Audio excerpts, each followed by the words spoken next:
Paramashivoham.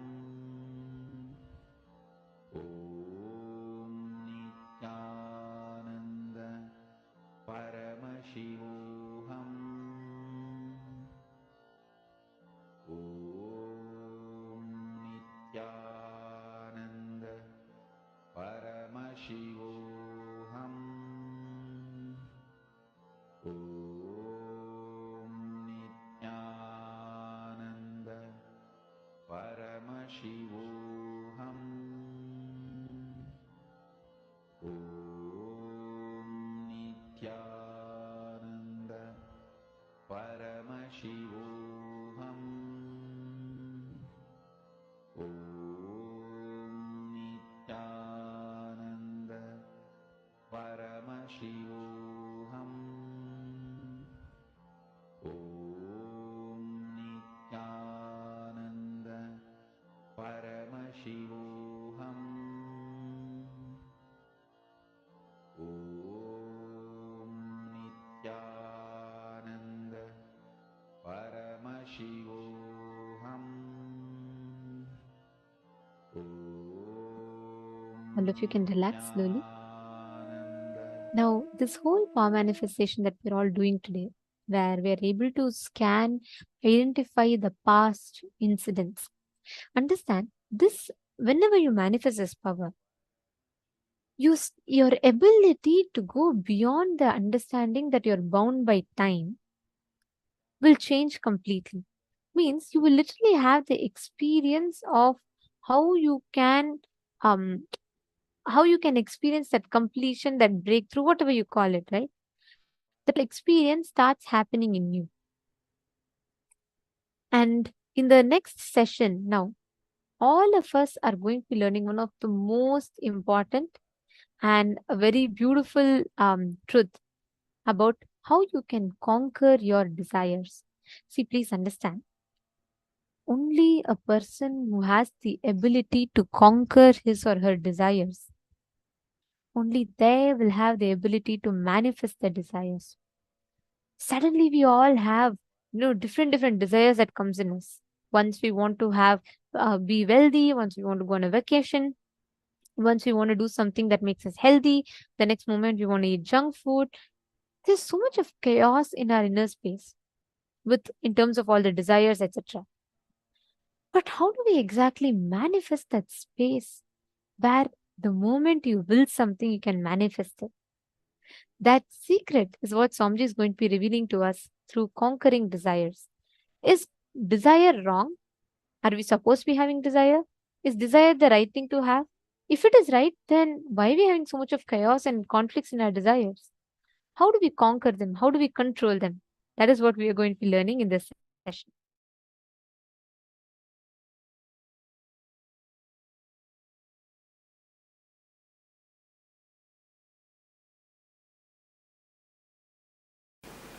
Your desires are your life.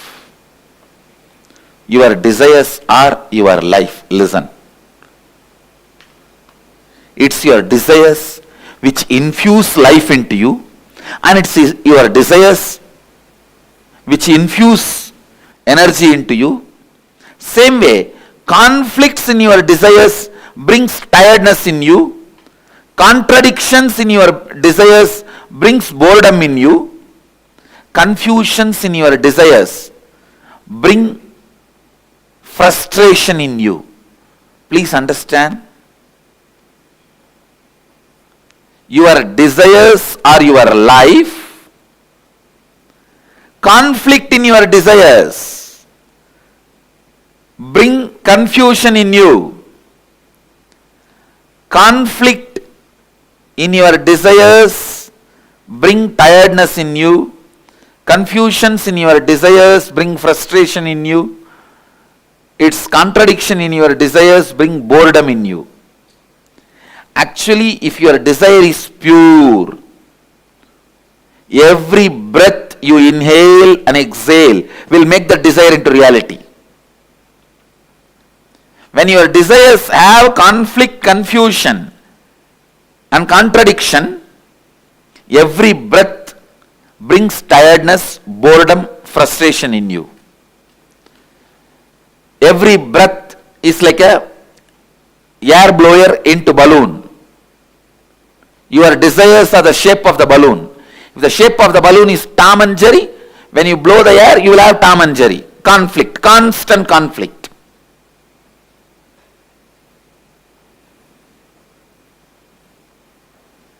If the shape of the balloon is just round, when you blow the air into that balloon, you will have a round balloon. The shape of the balloon is tall. When you blow the air into it, you will see tall balloon. Your breath infuses energy into your desire. So the one and only thing you need to do in your life is not giving up desire, but removing the conflicts, confusions, contradictions in your desires. Please understand, renunciation is not giving up your desires, it is giving up conflicts, contradictions, confusions in your desire. One of the biggest mess up happened in the field of spirituality is wrong understanding. Renunciation means giving up desires. That's the worst understanding happened or misunderstanding happened in the spiritual field. Raga means attachment. Araga means detachment. Viraga means renouncing the conflicts, confusion and complications of desires. You need viraga, vairagya. Viraga becomes vairagya.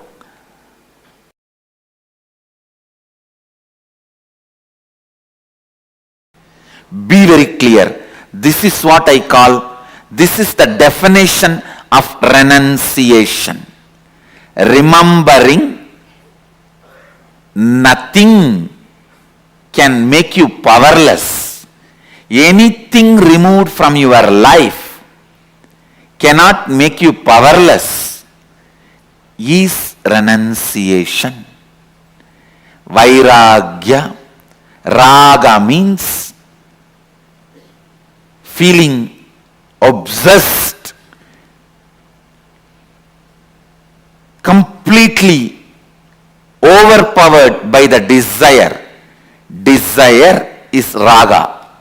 Attachment is raga. Obsession is raga. Araga means detachment, hatred. Viraga means knowing very clearly whatever you think as even core of your life, even those things, if they are removed, you will not become powerless. You will not miss them. You will not become empty. You will not be disappointed. You are not going to become dead. You will even forget you had those things or beings as part of your life.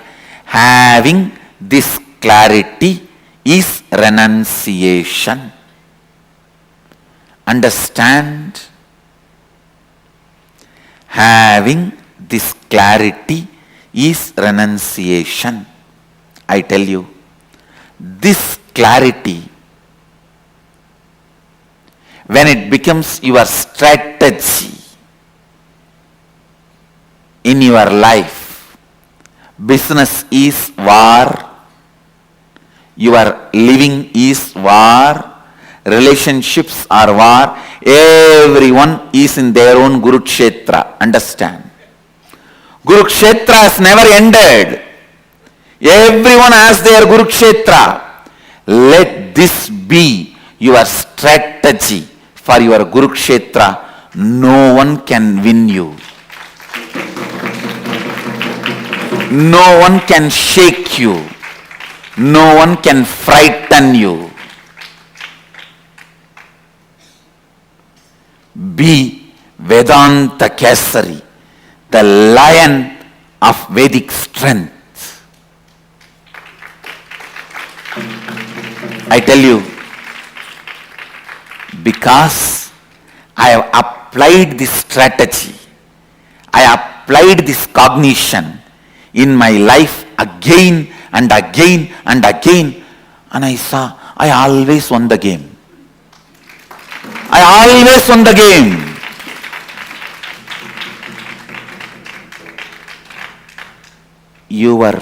The moment you have a fear that if something is removed from your life, you will become depressed, you will become empty, you will lose life. That fear becomes strength of your enemy. When he knows you can't be frightened, he becomes powerless. Understand? If you can be frightened, your enemy is powerful. If you can't be frightened, your enemy becomes powerless. I tell you, this simple understanding of me and this simple cognition of me, anything can be removed from me. I will not become powerless. I will not become depressed. I will not lose anything. I will not be lost. I may not even remember that I had that in my life. Be very clear. The spiritual truth, when it becomes part of your cognition and strategy, anywhere you go, Krishna is driving your chariot.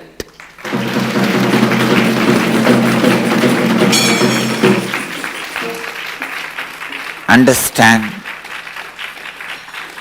Internalize just this one truth.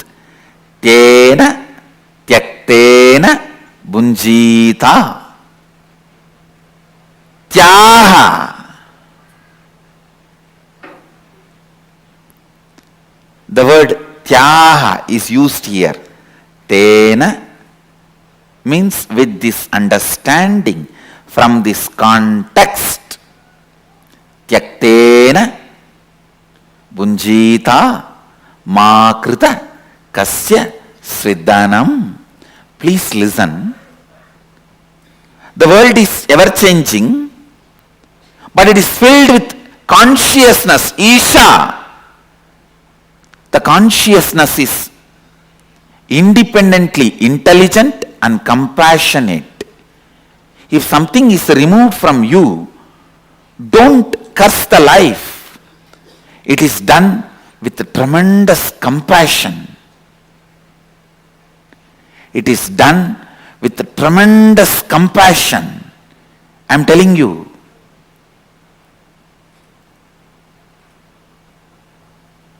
Here, Upanishads are declaring you to do tyaha, renouncing, you to renounce with this context of Isha Vashyam Idagum Sarvam Yatkincha Jagatyam Jagat. Means world is changing and it is established in changing and it is filled with consciousness, Sachidananda, which is intelligent, truthful, blissful and compassionate. I tell you, a blissful being will always be compassionate being.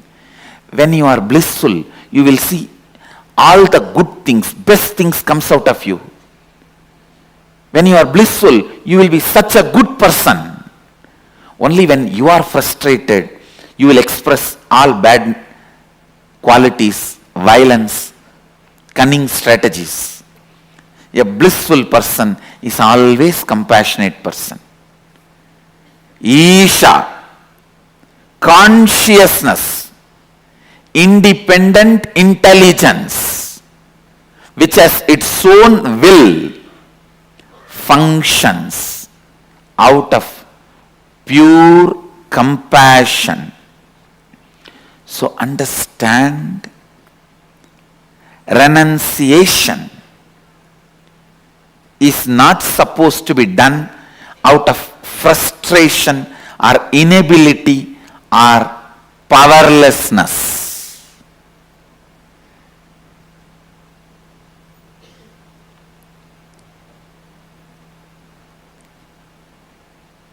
Whenever anything was removed in my life, I always saw life is only making me pure and it is celebrating itself through me. It is providing opportunities to reinvent myself. Understand? When life removes something from you, it is providing opportunity for you to reinvent yourself.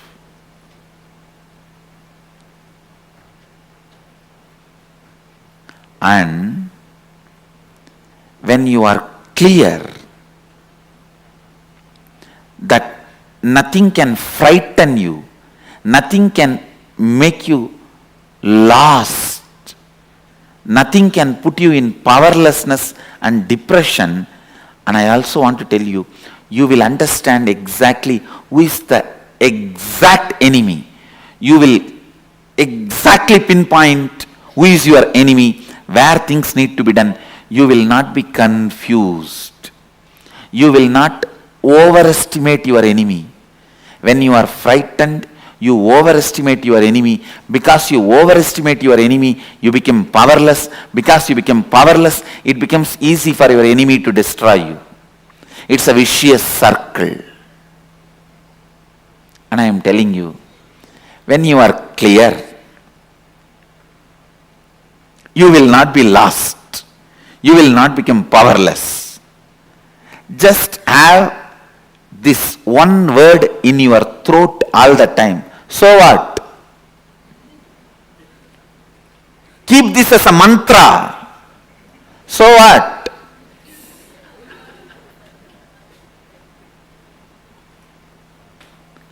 Know clearly. Nothing removed from you can make you powerless. And life removes it only to make you understand you can live without it. Reinvent yourself. Wake up.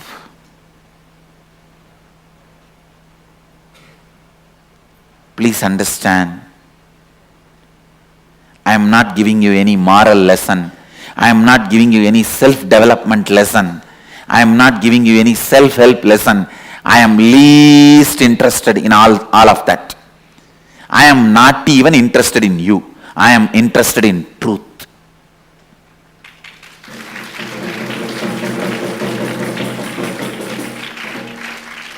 I am just interested in truth. I am singing it. Whoever wants to catch it, catch it.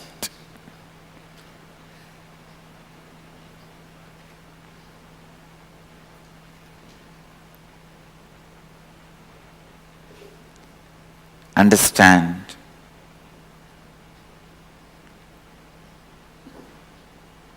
This one truth. Internalize. Internalize. Internalize. Today's homework for all the satsangis. List out 10 items which you really thought if it is removed, you will be lost, your life will collapse, but it was removed. Not only you are living your life now, you even forgot you had that once in your life as part of you. And I guarantee you will have 10 things, either persons or things or place, at least 10 things will be there. Pen them down and put it in your Facebook as a status. Pen the 10 things down, put it in your Facebook as status.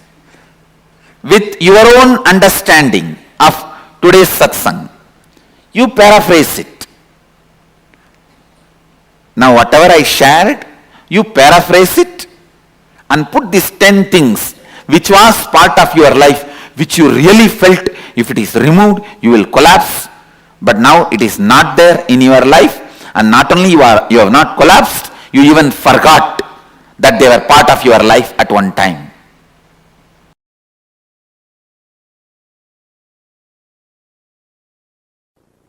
One of the biggest problem all human beings feel that they need to do a lot of actions, they need a lot of Kriya Shakti to achieve anything they want, health or wealth or enlightenment or powers. That is delusion. Please understand, you need sheer Ichcha Shakti, means will, desire, that's it. The desire itself is capable of manifesting Kriya, the action power. Listen to these three words. Ichcha Shakti, your desire power. Power to desire, will. Kriya Shakti, power to work intensely and manifest. Jnana Shakti, power of enlightenment, knowledge. See, one of the biggest problem all of you have is your delusion that too much of work is needed to achieve anything. Whether you want health, oh, I have to get up and do yoga, stretch my body. Only then I can have health. If I want wealth, I have to get up and go to office and work like a dog, day and night. Only then I will have wealth. First of all, you don't understand, no dog works.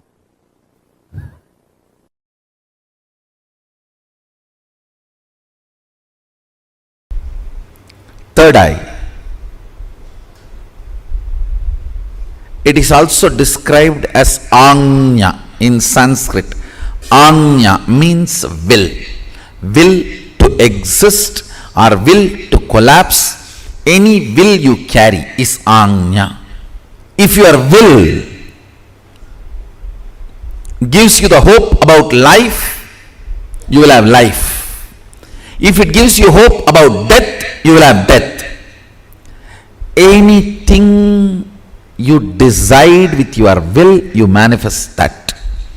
Understand, every breathing you do, you are giving life to your will to manifest. Every rupee you spend, you vote for that. If you are spending 1 rupee on pizza, you vote for pizza and its future. If you spend 1 rupee on Coca-Cola, you vote for Coca-Cola and for its future. On anything you spend money, you vote for it. On any idea you breathe, you make that into reality. Your will, what it carries, hope or hopelessness, right or wrong, good or bad. Listen carefully. Right or wrong, good or bad, hope or hopelessness, whatever you carry in your anya, in your will, you are breathing life into it continuously. You are giving life to it. That is why I am saying your anya is the most sacred spot in your life. Your anya is the most sacred space in your life. What you cherish in your anya matters. What you cherish in your will matters. Let me repeat once more. Listen intensely. Your third eye, which is called Anya in Sanskrit, which literally means will. If your will perceives hopeful future, you breathe life into that future, that kind of a future. If your will perceives hopelessness, you breathe life into that kind of a hopelessness. What you perceive through your will as possibility of your life matters. Don't think you can go on be perceiving negative possibility and suddenly out of the blue something great positive will happen. No. Everything unexpected is accident. Listen. Everything unexpected is accident. You can't cope up with it. Even if it is lottery, you can't cope up with it. Everything manifested consciously is life. So decide to manifest consciously with will, Anya, by infusing life. It can be anything you want: health, wealth, spiritual powers, anything you want. You can manifest from the will, because every breathing you do, you are empowering your will. You are strengthening your will. You are infusing life into what you are carrying in your will. Understand? If you pick up a pen and paper and just write without thinking much about your future, first 7-8 lines which is there, the tip of your tongue, tip of your hand, tip of your mind, that is will. That is what is your will. Understand? I am giving you the tip to find what is in your will. If fear is what opens up first, that is what is in your will. You need to seriously complete it. If confusion is what is there in your will, the first 4 or 5 statements are all about confusion. That is what is there. Seriously you need to complete it. Otherwise, with every breath you are giving life to it. Unplanned, without planning, spontaneously what is there on you. When you manifest, if you pen down what is there, that is what is actually in your will. You are giving life to it constantly. Beautifully Sadashiva describes about this Anya and its power. More and more you think about your body and mind, the power of Anya goes down. More and more you think authentically, responsibly, it manifests as what you want. More and more you look at the cosmic principles, the energy of the Anya goes up. Listen. More and more you think of your body, mind, the energy of the Anya goes down. Cunningness, constantly thinking about you, makes the energy of the Anya go down. Understand? Constant remembrance. Listen carefully. Humbleness is not thinking yourself as a less. No. Thinking about you less.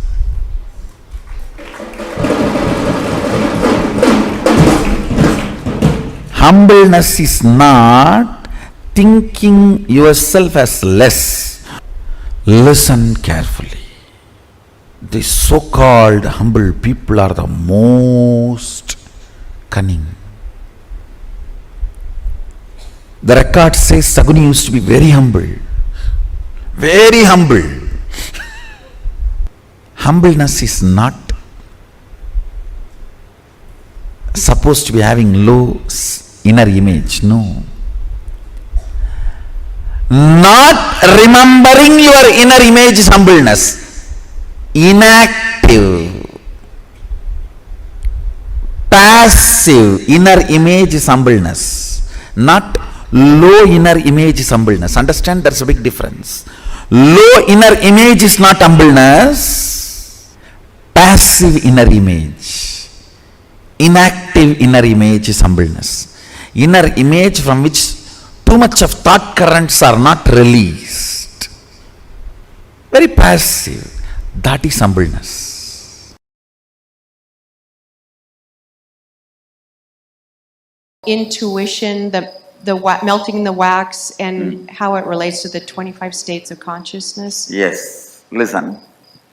Intuition is from this Turiya and Turiya, this state. All of you listen carefully. Whenever, whether swapna, dream or waking state, come near this Turiya and Turiya, the intuition is experienced. It is like a Turiya and Turiya is like a huge fire. And dream and waking, both states are made of the same wax. Dream state is little polluted wax. Waking state is little pure wax, but both are same wax. When that wax is brought near the Turiya, not only Turiya gives the information about your future, it gives you also the energy to change the wax as you want. Manipulate it as you want. Move it as you want. Please understand. Intuition means not just information about your future. Ability to change as you want and execute it without effort. All these three put together is intuition. For example, if you are having an information about some problem going to come in your business or some benefit going to come in your business, if it is a problem, you will have the intelligence to change. If it is a benefit, you will have the simple manifesting without you putting any effort. Understand? Along with intuition, intuition means jnana. Always the icha. Icha Shakti means ability to change. Kriya Shakti means simply able to manifest. All these three always comes together, not as one. You cannot say, I just came to know the accident going to happen in my life and I went there in the car exactly in the time and got into the accident and broke my hands. No, that is not intuition. That is your fear assumption. Sometimes it may become right. Fear assumption sometimes becoming right does not mean you have intuition. If you are having information as intuition that you are going to have a car accident, you will simply be able to change it. Same way, if you are having intuition, you are going to have $1 million.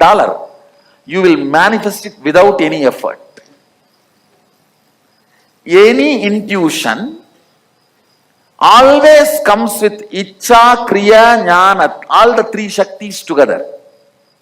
Jnana means knowledge about the future. Icha means ability, desire to change. Kriya means ability to manifest without effort. All these three, if it comes together only, it is called intuition. Otherwise, it is not intuition.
Swamiji has revealed one of the most important aspects for all of us to understand.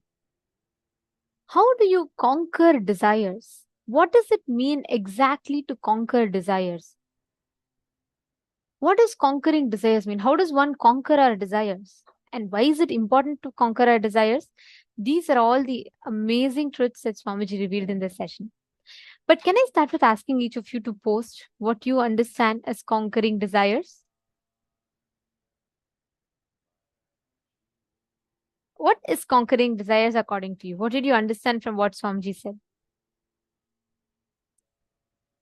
See, Swamiji gave one of the most amazing truths. First thing, there is no such thing as, oh, I don't want to have so many desires. You cannot. You cannot live if you don't have desire. Only because you have the desire to live, you're alive. So desires are like the driving force of our existence. You have desire towards something, your Ichha Shakti. Swamiji tells the Ichha Shakti converts into Kriya Shakti.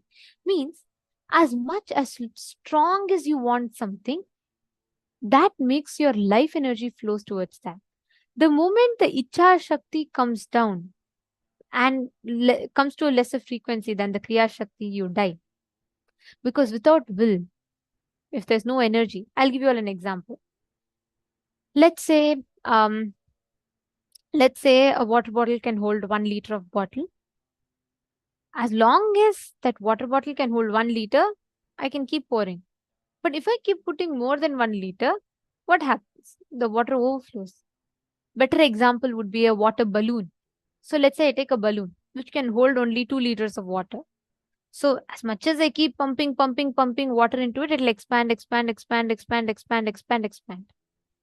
Now, if I try to fit 3 liters of water into it, it'll just burst, correct? Same way, the water balloon is like that is the Kriya Shakti. Sorry, the water balloon is the Ichha Shakti. And the Kriya Shakti, the life energy. How strong your Ichha Shakti is, only that much Kriya Shakti it can hold.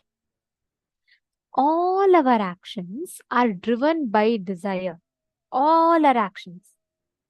Your actions for your desire to live, your desire to breathe, your desire to exist. That makes you alive. That makes you function. That makes you move in life. Now, renunciation is not giving up your desires. It is giving up the conflicts, contradictions, confusion in your desire. We all always say, oh God, I don't want to have this year. Oh, I don't want to desire for wealth. I don't want to desire for health. No, it's not that. Deciding anything can be removed from me.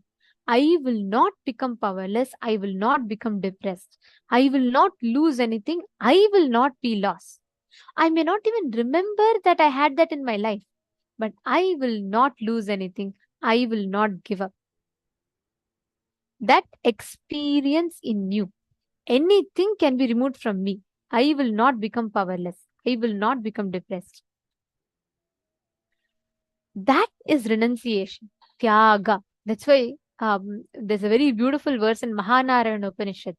It says, na karmana na prajaya dhane na tyage naike amritattva manashuhu. Tyage naike amritattva manashuhu. Swamiji used that line for explaining this. But how? Why? Because Swamiji tells, renunciation of the desires will make you manifest it. Renunciation of the desires means not giving up the desires, not saying, okay, I will stop desiring to become successful.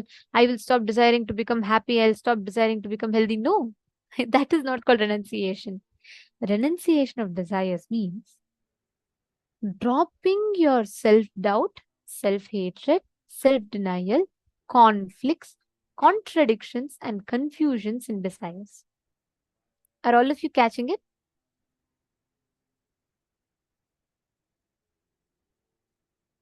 That's why Swamiji revealed, right? How the conflict that we carry in the desires,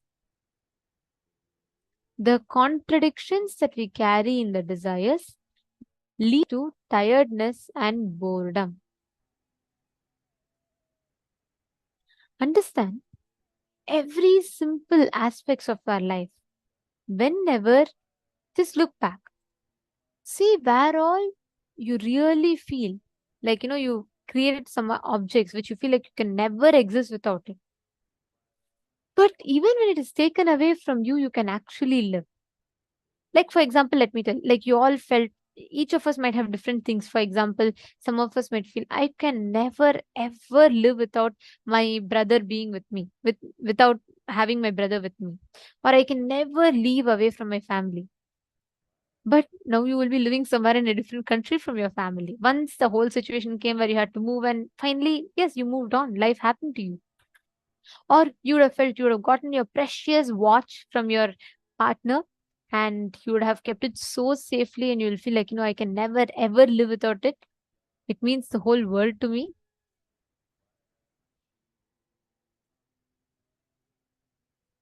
Understand, it is very important. The conflict, contradictions, confusions.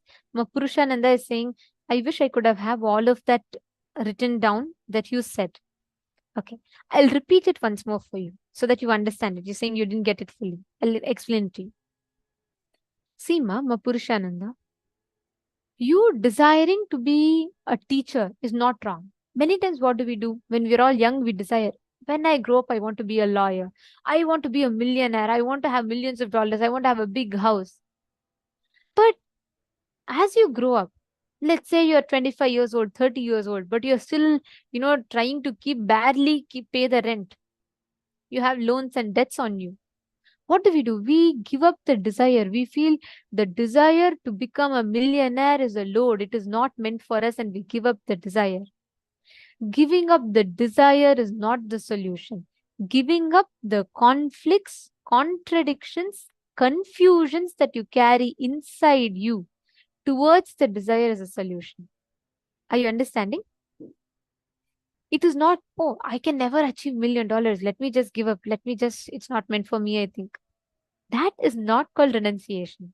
With that, you will never achieve anything in life. You have to have desires so that you can expand in life. But dropping renunciation is not for the desire. Renunciation should be for the conflicts, the continuous struggles in your inner space. Are you catching it, Ma Purushananda? Susan Davidson is asking, what if I don't have any conflicts, contradictions about a certain desire? It's still not happening. See, Susan Davidson, if I have a balloon that is Tom and Jerry shaped, conflicts. If I have a balloon that is heart shaped, love. Now, what exactly you're doing is, I'm saying this to you in your situation. You blowing the balloon of Tom and Jerry and you're expecting heart to come means, understand, you are saying that there is no conflicts, confusions, or contradictions. That means, why is my desire not become reality? Understand, if you blow balloon air into the balloon that is shaped heart shape will only come. If it is not coming,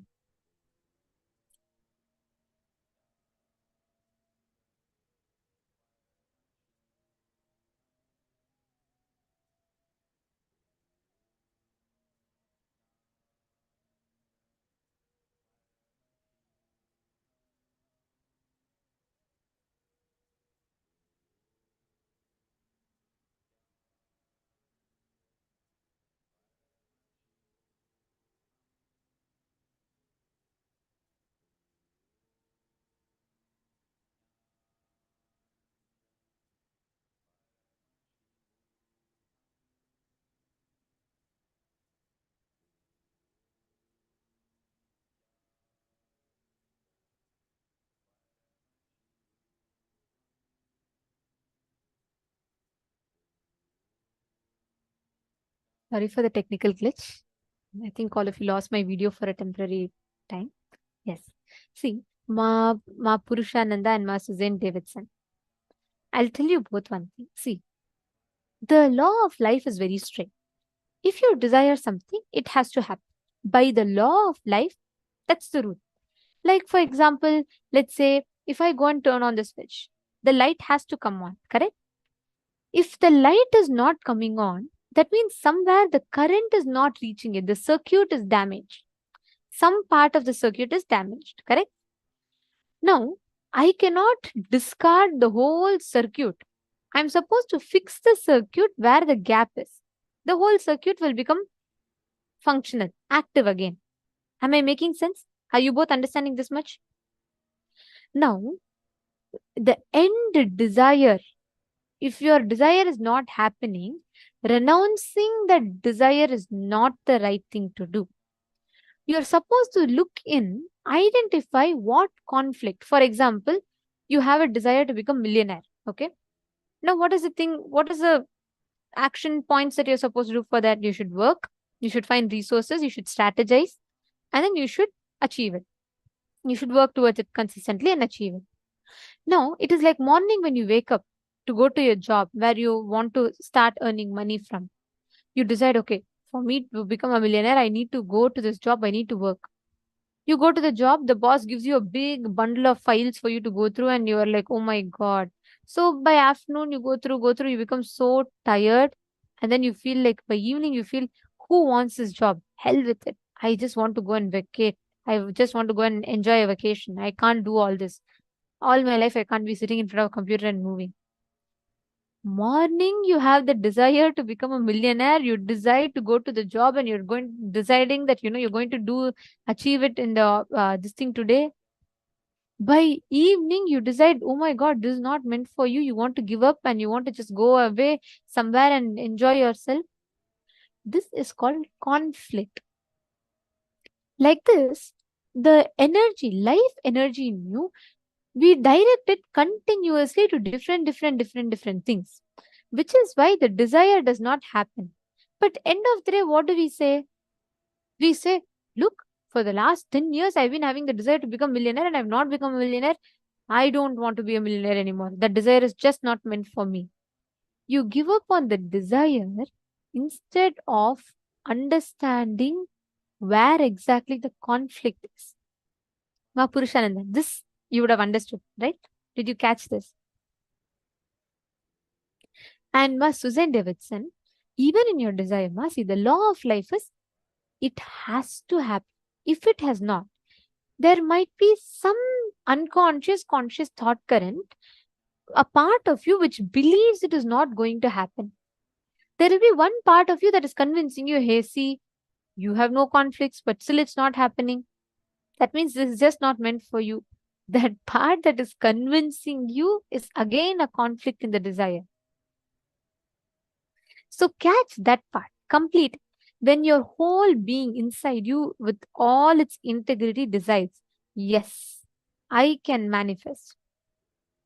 That the moment you decide that, you will start manifesting your desires. That is why Swamiji tells humbleness is not thinking about you low. It is thinking about you less. Means it is having an inactive inner image where you or your ideas, rights and wrongs about you does not have a role to play. Satyajata Shivaya is saying, on any idea you breathe, you make that into reality. What a tasty truth. So beautiful.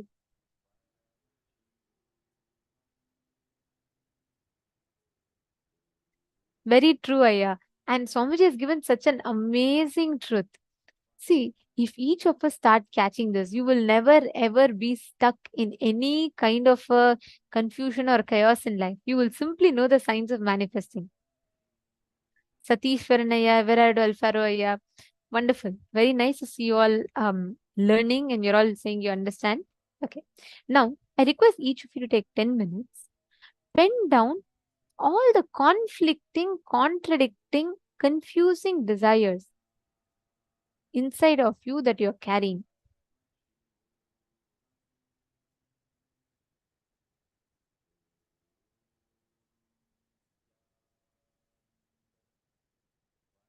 Take a few minutes, pen down 10 items in your life which you really protected. You are afraid that without that, you may not be able to live.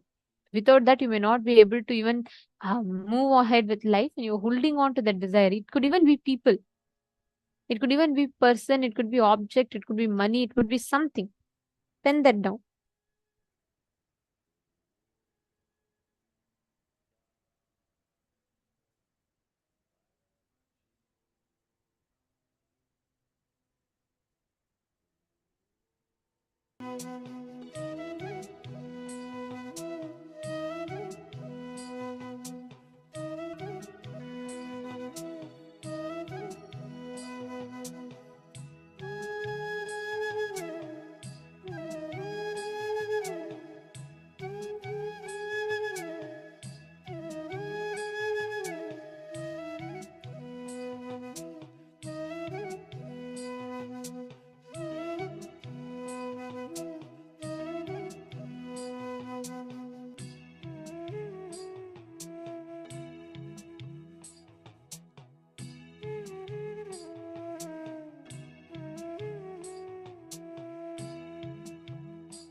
slowly relax. When each one of us realize how at our fundamental space we are completely unaffected by anything that's happening in the external world, we so beautifully start opening ourselves into that unknown. Today we have been manifesting this power of Akashic readings. Nothing but when you are able to open yourself up to the cosmic information that as of now, for each one of us is in the realm of the unknown. When we open up ourselves to that, we tell Paramashiva, Paramashiva, let me become you. Let me realize my original nature as oneness with you, and all the power manifestation starts. So in this round, we'll be doing the power of identifying the details of an object. Ultimately, when you look at it, every being you see around you is an extension of you. It's a creation of you, at least in your perception. It's, for example, you can say, it's like when you're sleeping. In your dream, if someone comes in your dream, then if you're fighting with them, if you're playing with them, if you're having fun with them, if you're screaming at them, all of it is ultimately you doing it only to an extension of your own mind, your own self. That's the same way it is in this reality. But in a dream, if you look at the time, we do not have a clear sense of time. Suddenly we are a small kid playing in the backyard. Another time we are writing our college exams. Suddenly we are parents with 2 kids. We have, the time is so warped in our dream. We can clearly see it. But actually what we perceive as time, even in this reality, is not constant. We hear science say that when astronomers go to deep space, they age differently due to the different effect of gravity. Just not that, even when they go to the top of a tall mountain, because they're so far away from the core gravity of Earth, they age differently. So even for us, the way we perceive it, time is still relative. It is not a constant the way we think about it. The laws of physics do not account for time. They say that there is no law of physics that prevents time travel, that prevents time moving backwards, but for some reason it never does. Because the very concept of time is a delusion. The very idea we have of past being gone, present being now, and future is to come is a delusion. There is no existential evidence for the start of time, Swamiji so beautifully reveals. When we understand this, we disconnect ourselves from this delusion that we have called our reality. And the perception of past, present, and future appear together in the present moment. Through this power of Akashic readings, we are starting with a basic level. Ultimately, this power of Akashic readings has the power for you to see any distance in the past, the Big Bang, what happened before the Big Bang. Any distance into the future, is the end of the universe going to be a big crunch, a big freeze, or a big rip? We hear all these theories. You can see that with this power of Akashic readings. To start with, we will start with a few verifiable facts so that you can be convinced that yes, I am manifesting this power. You see, Akashic reading is a very advanced power. Kaala Bhairava opens up the time layer, reveals the cosmic archives to each and every one of us with initiation from the Supreme Pontiff of Hinduism. To start with, to get ourselves in tune, in entanglement with Kaala Bhairava, to manifest this power, we will start with doing with the verifiable details, scanning those details that we can clearly verify. So are we all ready? I request all of you to connect to a partner.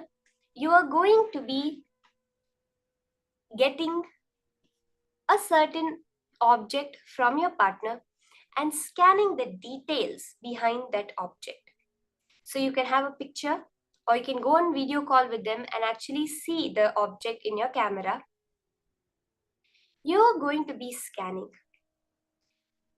how they got that object, who gave it to them, what the significance of that object is to them, when they got it, as much detail as possible. Are we all ready for this? So let's start this round of manifestation. Remember, for the power of Akashic readings, there is no involvement other than your simple listening, presence required. The whole time layer is accessed through the present moment. Just keep a Atma Murti of Swamiji, the form of Swamiji in front of you. If you have the Jnananjana, you can apply the Jnananjana on your third eye and on your two eyes and on Swamiji's third eye. You're going to be looking with all your three eyes intensely into the form of Swamiji. And the Akashic records, the cosmic archives, will clearly appear to you like how you read a text on the screen. You will be able to read in pure golden letters on Swamiji's form, the cosmic archives. Be very clear that only which Paramashiva reveals, Mahakala Bhairava reveals, as the golden letters you're going to share. So let's start. Get the object from your partner. Sit straight and unclutch. Let there be no movement in your inner or outer space. Anything happening, witness it. Chant the Mahavakya intensely. Sit as Swamiji, as Kaala Bhairava, the embodiment of the entire cosmos, that intense feeling connection with Swamiji.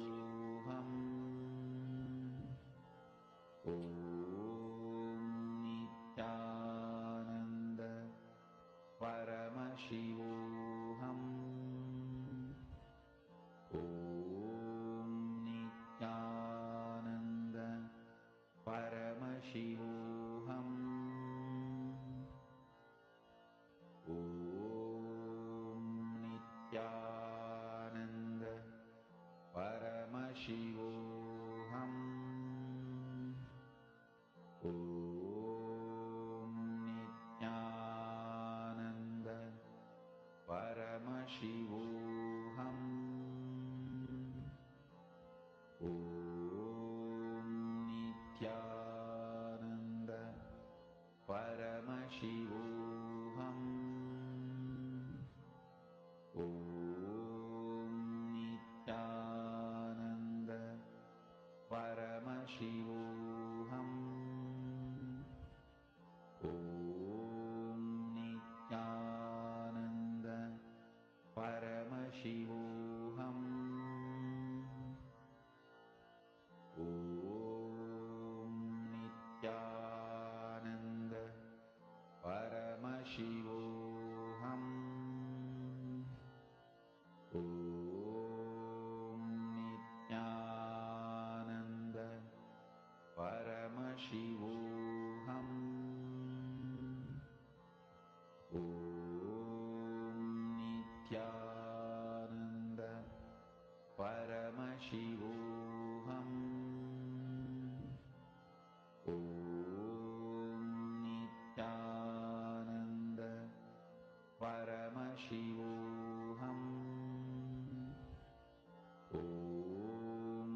Paramashivoham.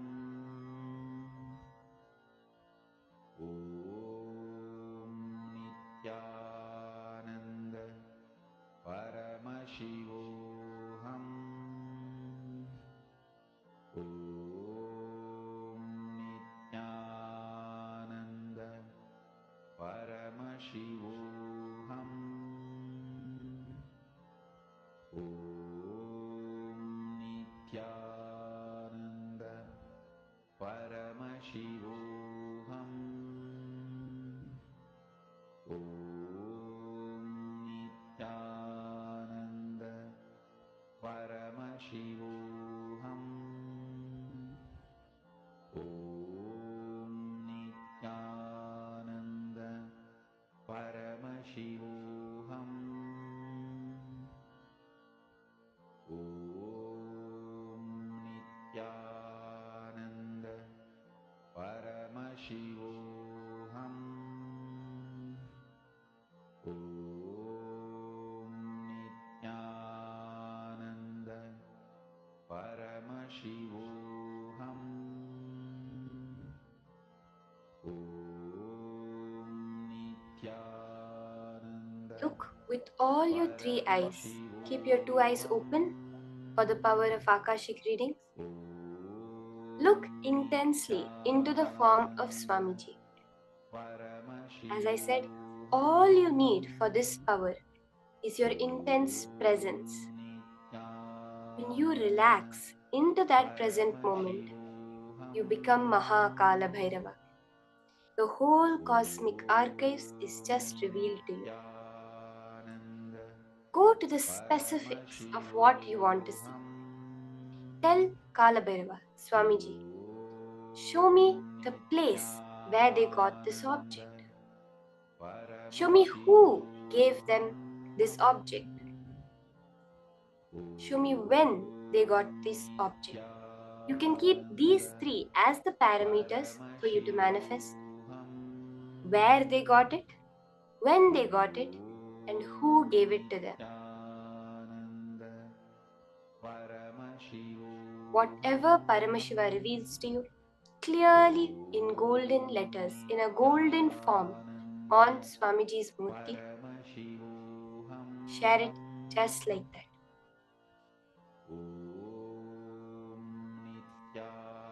Nityananda Paramashivoham. Om Nityananda Paramashivoham. Om Nityananda Paramashivoham. Om Nityananda Paramashivoham. Om Nityananda Paramashivoham. Om Nityananda Paramashivoham. Om Nityananda Paramashivoham. Om Nityananda Paramashivoham. Om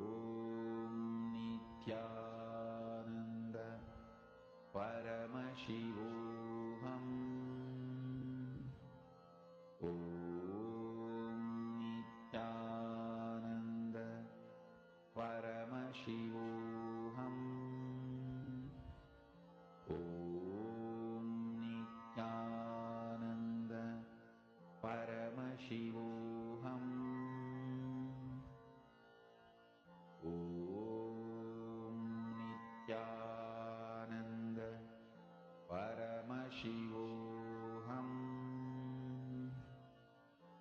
Om Nityananda Paramashivoham.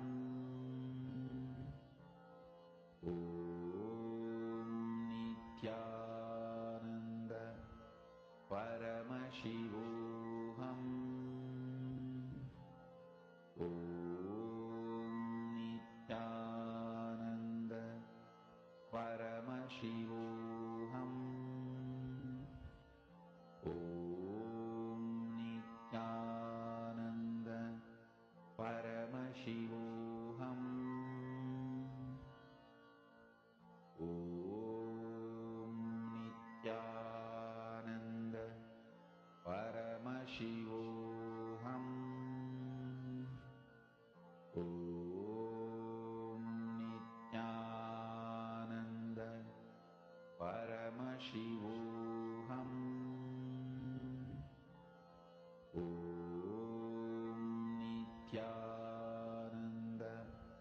Paramashivoham.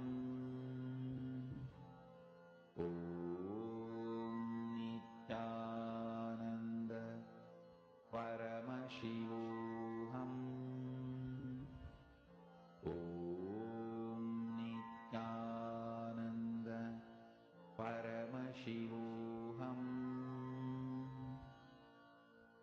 Om Nityananda Paramashivoham. Om Nityananda Paramashivoham. Om Nityananda Paramashivoham.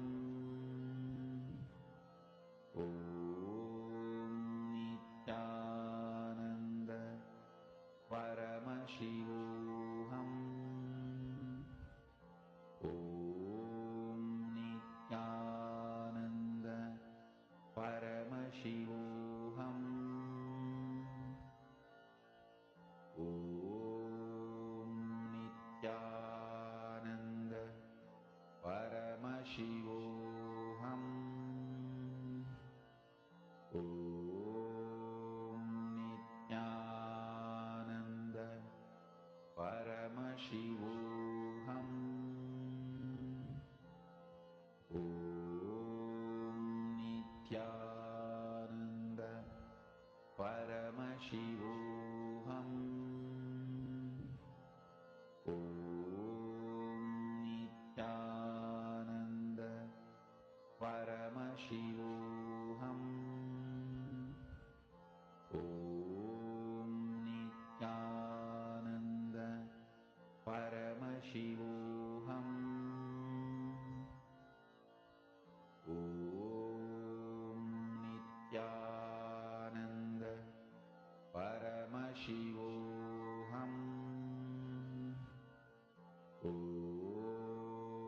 Nityananda Paramashivoham.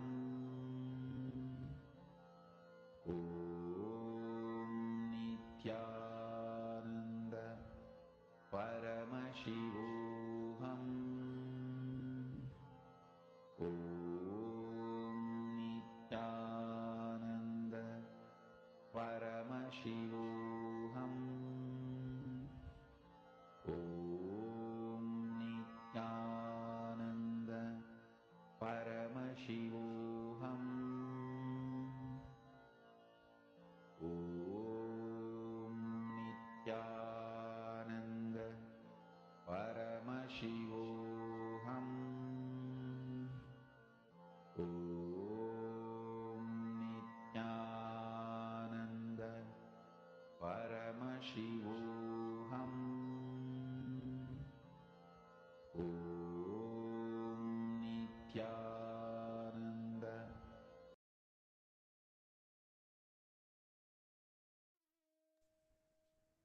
All of us are very beautifully manifesting, where you're clearly able to see in the form of Swamiji the incidents. All of you can start verifying whatever Paramashiva revealed to you, whatever you saw on the form of Swamiji clearly in golden letters. You can tell it to your partner, verify that what the partner has, that object, what are the details behind that object. There's actually a very beautiful incident in the life of Paramahamsa Yogananda. He shares that in the autobiography of a yogi, that one time there was a certain incident where he and a brother disciple of his were waiting in a certain place for their guru, Yukteswarji, to arrive. And the Yukteswar Maharaj had sent a telegram some time back saying that I will be arriving on the 9 o'clock train. So you be ready for me in the train station. And on the day, Paramahamsa Yogananda will actually get a vision of his guru, of Yukteswar Maharaj, saying that, see, I've gotten delayed for some reasons, so I'll be arriving at the 10 o'clock train, not on the 9 o'clock train. And the vision will dissolve. He'll go and he'll tell the other disciple, see, let's not go at 9 o'clock. We don't have to go and wait for so long in the train station. Let's go at 10 o'clock. The Guru has given me the instructions.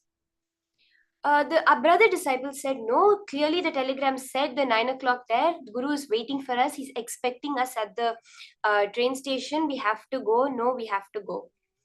So, but Paramahamsa Yogananda is very clear. He just knows, no, that Yukteswar Maharaj is arriving on the 10 o'clock train and not on the 9 o'clock train. But this other disciple, he goes to the train station at 8:45. He waits. He comes back an hour later at 9:45, telling Paramahamsa Yogananda, the Guru never arrived. I was just sitting there all this time. Then Paramahamsa Yogananda is ready to leave. He says, come, let's go now. The Guru is arriving at the 10 o'clock train. That's what I told you. And they go, and exactly Yukteswar Maharaj, in the exact same get-up, the same dressing, the same style, the same jewelry, everything comes out of the train as he gave the darshan to Paramahamsa Yogananda. Just by that intense feeling connection, he was able to see, was able to know what the happenings of the future are. Like this, we have so many incidents in the life of so many enlightened masters. One of the most popular things where some disciples who are unexpected are going to be coming that night, but suddenly the Guru gets up. We have seen this in the life of Satya Sai Baba, of Sharada Devi, in the life of even Paramahamsa Yogananda's Guru, where in the middle of the night they'll get up and they'll tell everyone, start cooking, cook food for 20 people. And they'll be like, Swamiji, it's the middle of the night. Yes, some disciples are coming at this time. Keep the food ready for them. The Adinam, the ashram would have had no intimation of their arrival. But exactly as said, those disciples will arrive and the food will be hot and ready for them. This is the space of being able to see the Akashic records. So you can post whatever you have verified that you share with your partner, whatever details you got, even the smallest detail, if Paramashiva has revealed to you.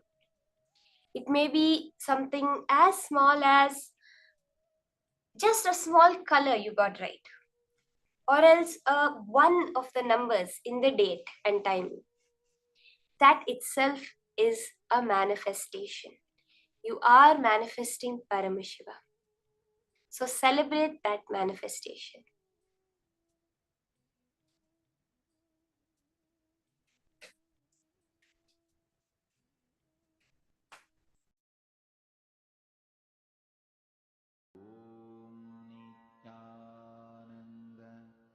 Paramashivoham. Om Nityananda Paramashivoham.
Slowly relax. You can finish up completely verifying with your partner whatever Paramashiva has revealed. Go to the as much detail as Paramashiva reveals to you.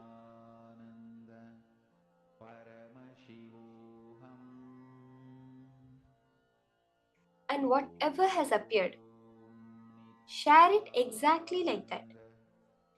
Don't bring some kind of interpretations or understandings from it. Like if you saw a line, just say I saw a line. Don't say, oh, it may be this kind, it might be a wall, or it may be the number 1. Exactly as Paramashiva has revealed it to you. Share it exactly like that.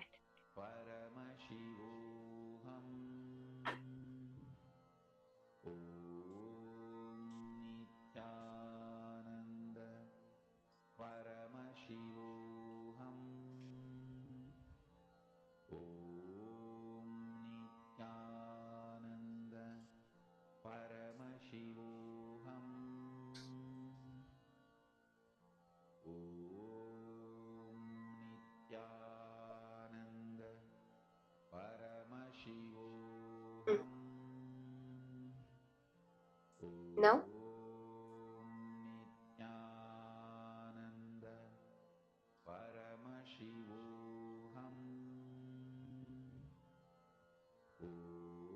you can now post whatever Paramashiva has revealed and what was the actual object and the details of the object that your partner had given you, how you manifested the power.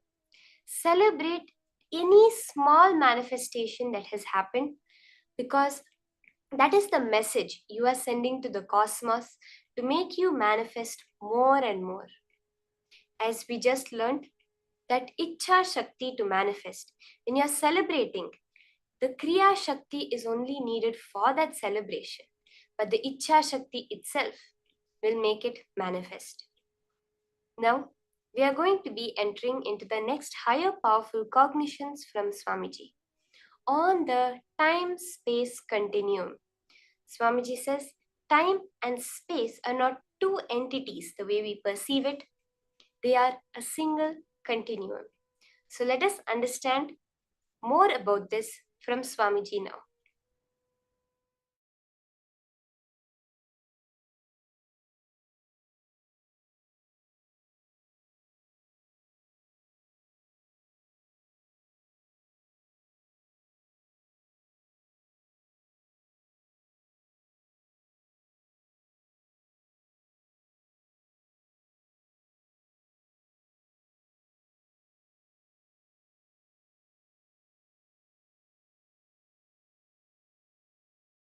Paramashiva's message directly from KAILASA. Listen.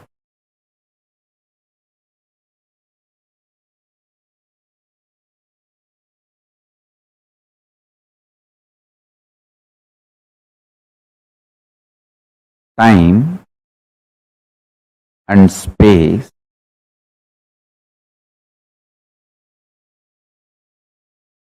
the continuum of time and space is due to a stuff connecting both.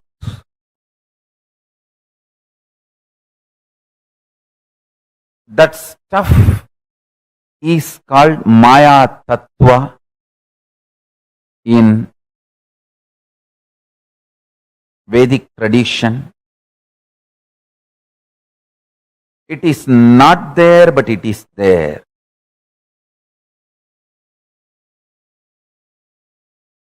Because the time and space, both the dimensions, do not have a clear border, kind of a watertight compartment border. No.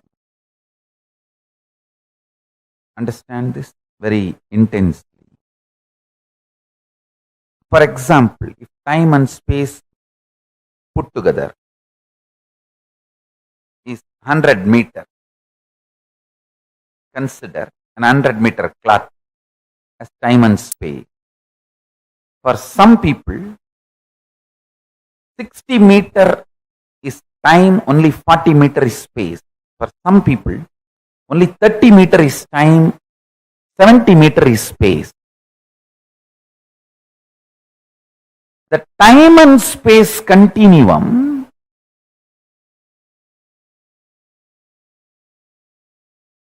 and the way it exists as reality for you is not the way it exists as reality for others. That is why some people are so excited to wake up in the morning. Some people feel, oh God, I don't know why I need to open my eyes. Listen carefully. The outer world reality is perceived between certain frequencies. Like I gave the example, 20 hertz to 20,000 hertz sound only can be perceived by any normal human being. Below 20 hertz or above 20,000 hertz, you can't perceive it. You can't hear it.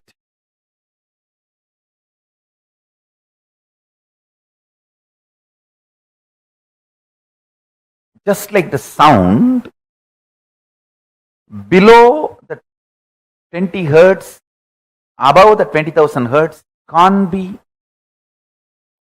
heard by normal man, but it can be heard by extraordinary capability. Same way, this reality which all of us are commonly sharing with the word called world. This is also between certain frequencies.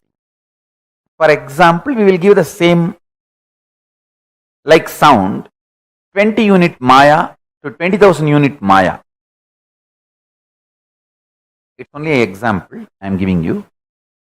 Between the 20 unit Maya, 20,000 unit Maya, the hertz for sound, Maya for the reality, I am using Maya word as a unit for reality. Between 20 unit Maya to 20,000 unit Maya, all of us common human beings can experience it as world, as reality. If it goes below 20 unit or above 20,000 unit, you start manifesting powers. Listen. If you unclutch intensely, it will go below 20 unit Maya. You become pure intense. If you go above 20,000 unit Maya, you become pure devotion, feeling connection. But in both you experience oneness. Suddhadvaita Sugabodham. One beautiful thing, this clarity, whether you unclutch and reach below 20 unit Maya or practice devotion, feel connected and reach above 20,000 unit Maya, you experience the same oneness.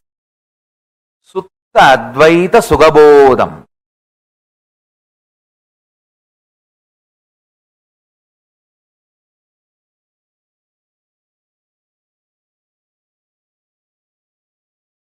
If I initiate you into power manifestation,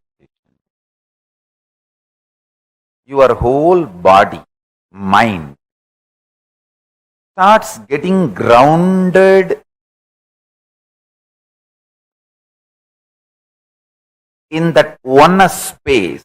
Sutta Advaita Sugabodha. What you manifest is Shakti, not ordinary Siddhi.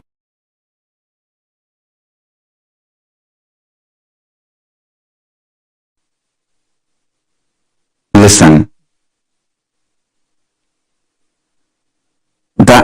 lower dimensions, when they enter consciously into the lower dimensions, they manifest as powers. Unexpected positive turn of the events and the reality you experience.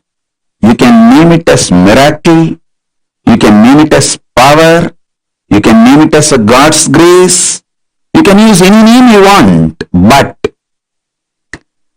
the greater science, the cosmic science is the higher dimensions entering into the lower dimensions. For example, length, breadth, depth, time, space. If the space dimension enters into time, time literally manifests everything space wants. If the time dimension enters into depth, depth manifests everything time wants. Understand? This length, breadth, depth, time, space, all these dimensions are independently intelligent, alive, able to make their own conclusions and respond within their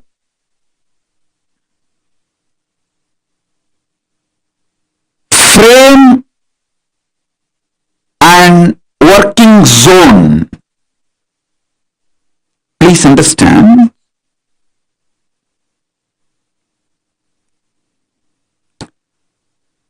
The length dimension is responsible for your logic, rationality. The breadth dimension is responsible for your ability to feel the emotions, feeling connections. The depth dimension is responsible for you making cognitions, powerful cognitions about life, beyond your logic and emotions. I am mapping the cosmic dimensions into your practical every day-to-day experience. Listen.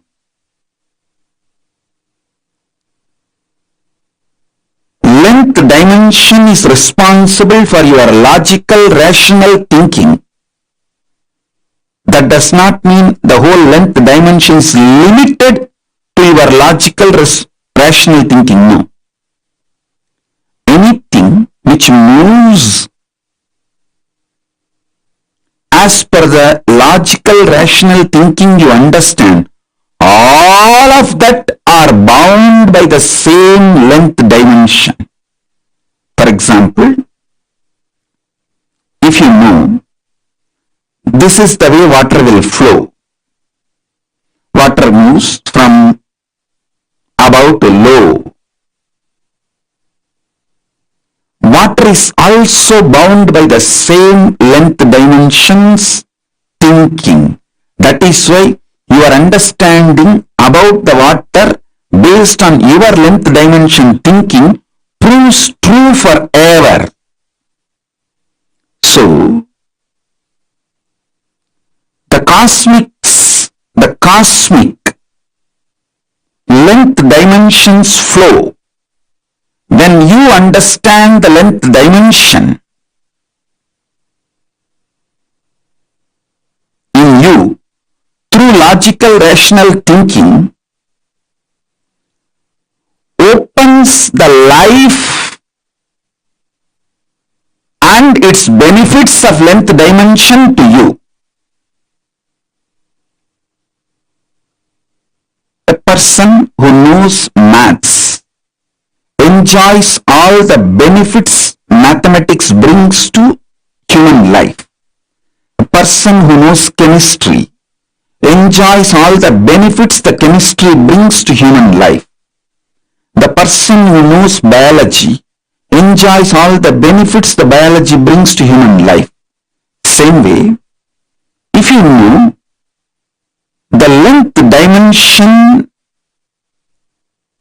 and how many things in this world function based on length dimension, you will enjoy the benefits of all that knowledge in your life.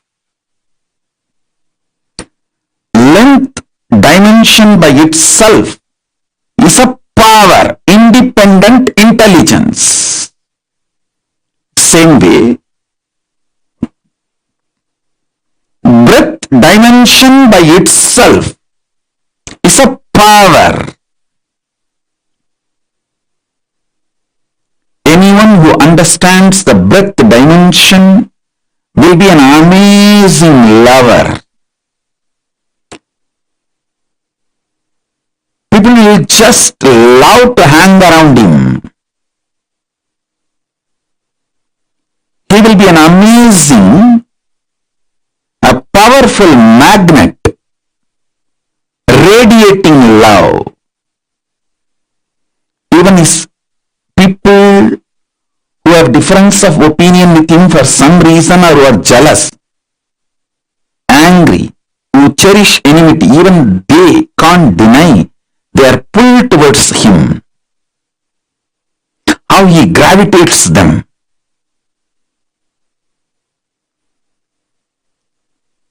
A person who understands depth dimension of the universe has access to everything which functions centered on any principle.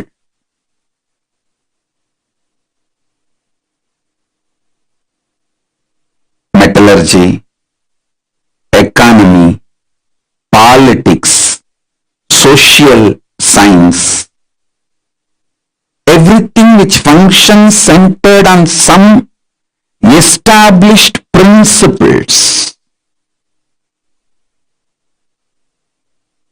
some deep cognitions. See, your doctor may prescribe drugs from different pharmaceutical companies.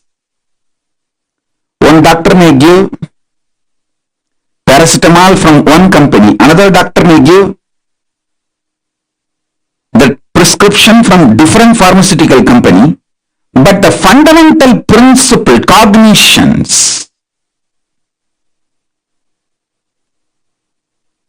will be same for all the doctors who are pro-life, life positive, who are oriented, who are focused on treating the patients. Understand? I was studying why Americans trust Indian doctors. You should know,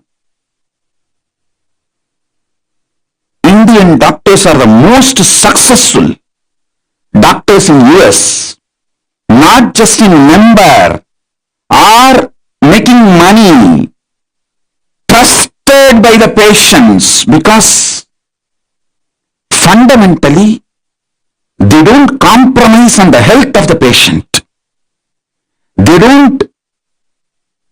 You can't buy an Indian doctor easily. I'm not saying the other culture doctors can be easily bought over. No, I'm not saying any of that. Don't make negative inference.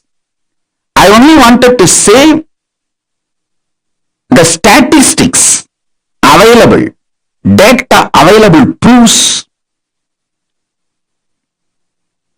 not only big pharmas are not able to buy Indian doctors to do unethical practices, the patients also have a high trust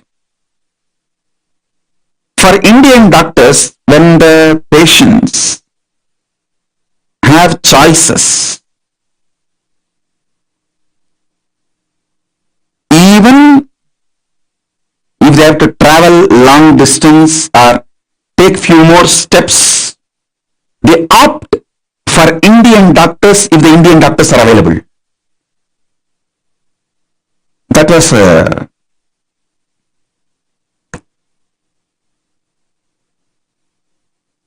surprise. I should say pleasant surprise. Because fundamentally, Hinduism builds the cognition life is sacred. Ahimsa paramo dharmaha. Make money within the framework of non-violence. Do not violate the fundamental principles of life. So understand, every dimension, when it enters into the lower level dimensions, it manifests intense power. Now, I want you to understand,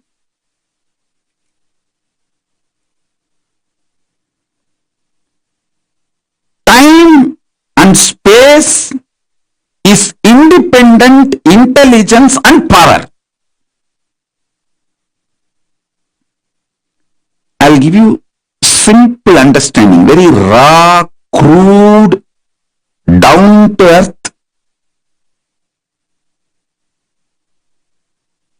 simplest understanding. You just try to internalize this one understanding.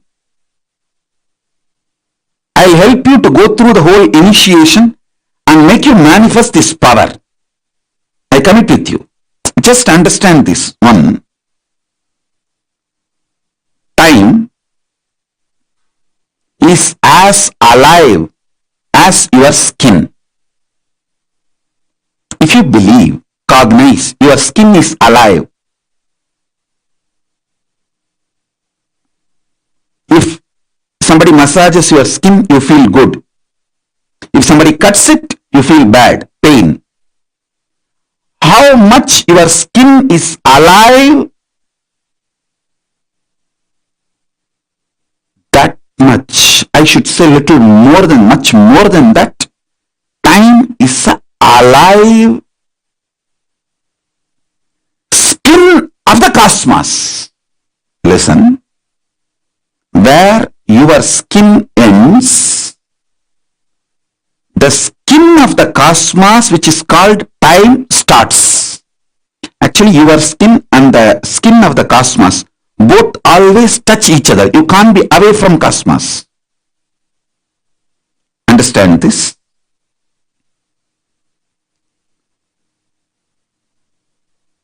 Where your skin ends, exactly that is the spot time starts. Time is the skin of the cosmos. Time is the skin of the cosmos. How you have a nervous system which passes the thought currents inside you, same way the cosmos has a nervous system which passes its decisions and thought currents, that is the space.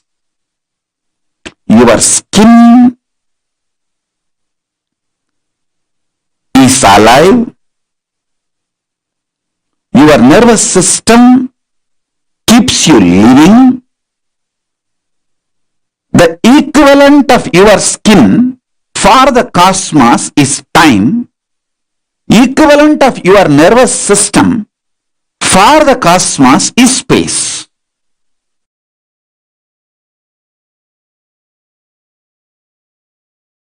See, the time-space continuum word, only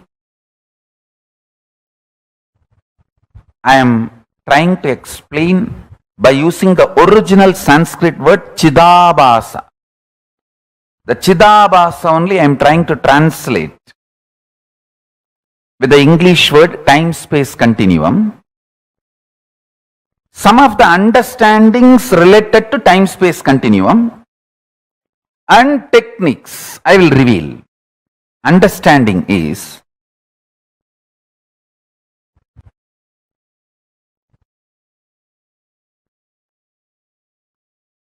simple conscious will persistence, conscious decision. Decide, today I will not be tired. That's all. If you decide, I will not be tired forever, immediately one part of your mind, you have inside you, your automated artificial intelligence version of your wife sitting. How many times you told the same thing, you did the same sankalpa, you tried, and how bitterly, utterly, stupidly you failed? Keep quiet.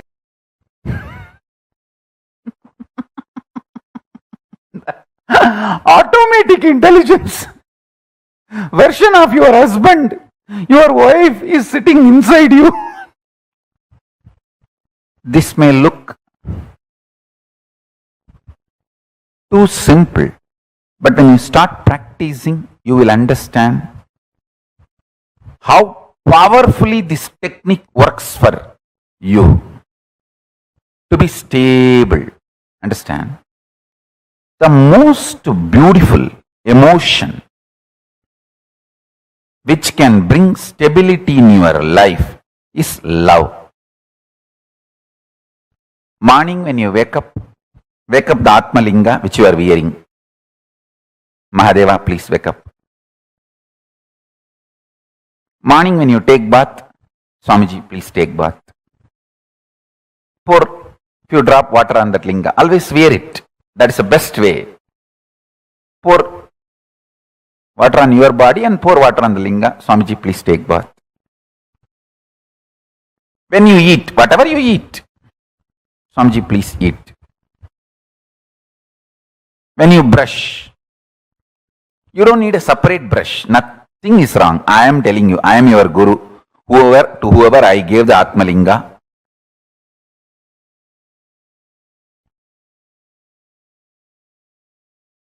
maybe you don't need to put the same brush on the Atmalinga, but take little Hariteki powder and put it on. Swamiji, please brush the teeth. Mahadeva, please brush the teeth.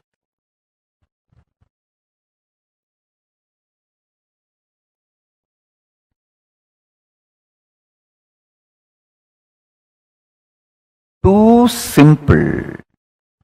And when you are falling asleep, tell him, Mahadeva, please sleep.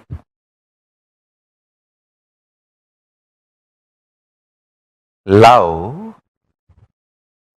manifests that Chidabhasa, time-space continuum in you, sweetly and beautifully.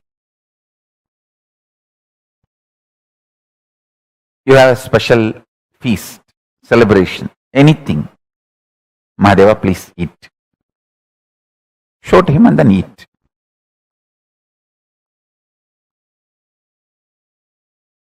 Start this. It is too simple. Time-space continuum. That Chidabhasa will explode in such high energy.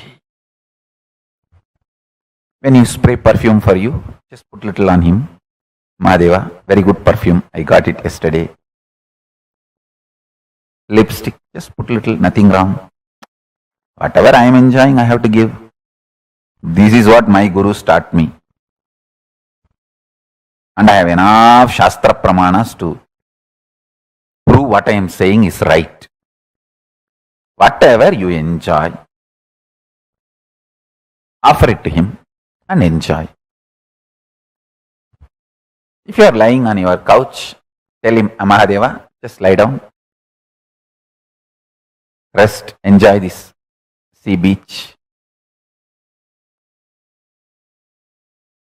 I tell you,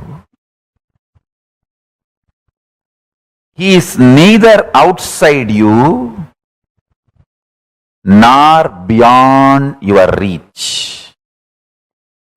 He is the source of you. When you generate a love, sweet relationship that makes your time-space continuum huge.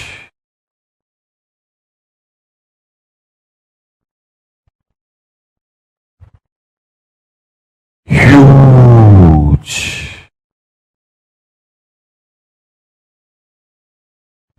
Even if you don't feel like wearing your Atmalinga, even the Rudraksha is actually Rudraksha Linga.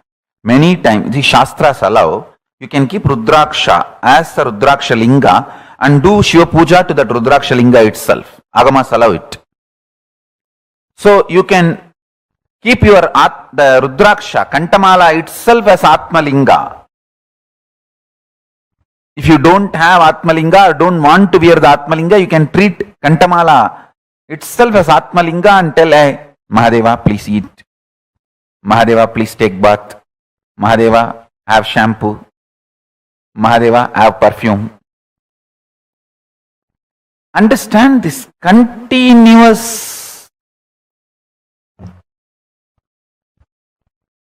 love continuum will make your Chidabhasa powerful. Your Chidakasha will become strong. And the time-space continuum will expand. I tell you, this attitude, this will start building everything. People who lived around me can remember very clearly. Even if some book is printed, invitation printed in our KAILASA, in our Sangha, and first copy is brought to me, first I will take it and put it on Atmalinga. I always have Atmalinga on my body. Whenever, if I am not wearing it, it is there in the Ananda Gandha. I will put it on Atmalinga and say, Paramashiva, please have it. I tell you, that will bring such extreme sweet relationship. And you just see, even if you start understanding, he is watching over, he is continuously seeing you, that is enough to make you fall in love and explode in love. I have seen people, the moment they know I am seeing them, they just go crazy with love.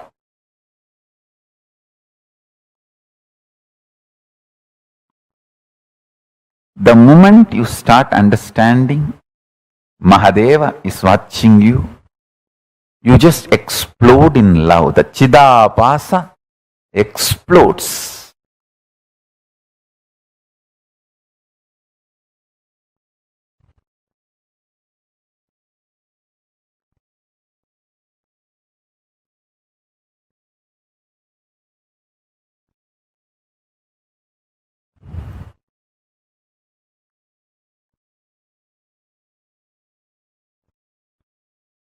Vyutpatti of the word Chidabhasa means the explanation of the word Chidabhasa, Chita Abhasaha Pradivimbaha, reflection, and the source of Chit, consciousness. Buddhavatma Pradivimbe Jivaha Jive. The source and reflection of consciousness, Chit, in the Buddhi, in your being, self. buddhi vritti chidabhasau idi vedanta karika. This word chidabhasa is used in Vedanta Karika as buddhi vritti chidabhasau.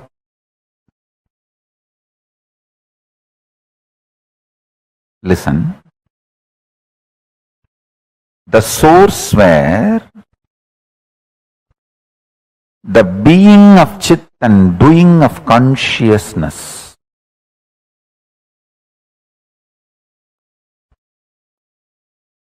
is felt, manifest, Chidabhasa.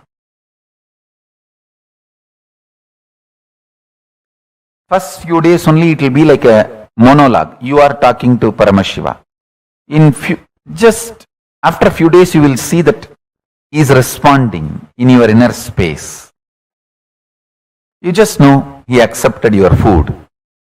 You just know he is happy with the cold shower you gave. You just know he is happy with the perfume you gave. The love starts becoming complete circle. You give, he showers. You give, he showers. That whole ecstasy starts. I tell you. He always showers. He always showers. He always showers. See, ability to inspire yourself without the external inspiration means you found the source of your love inside, internally. Chidabhasa of you has opened up. The Chidabhasa in you is Paramashiva.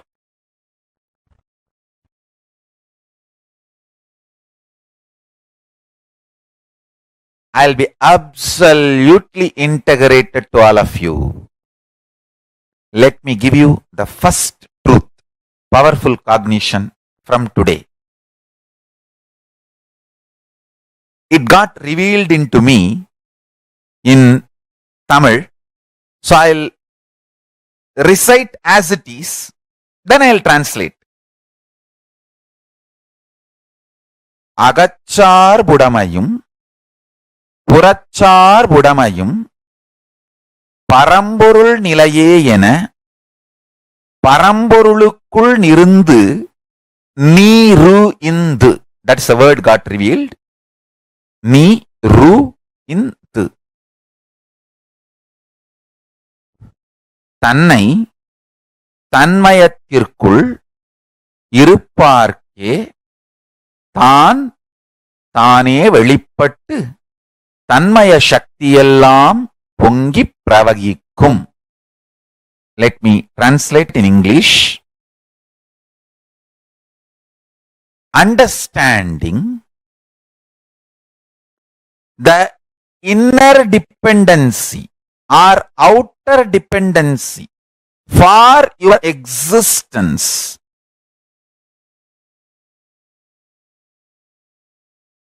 is only Paramashiva.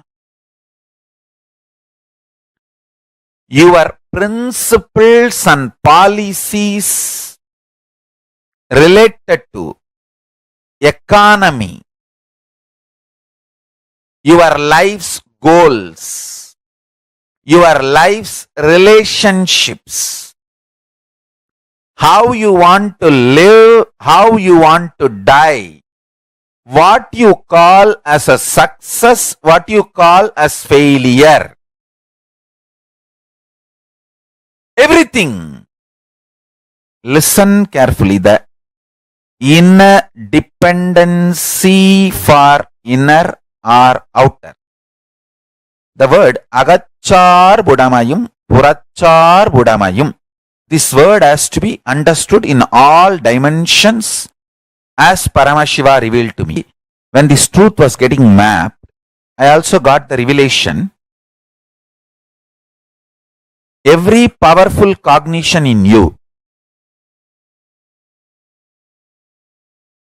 is like all the grahas, navagrahas blessing you.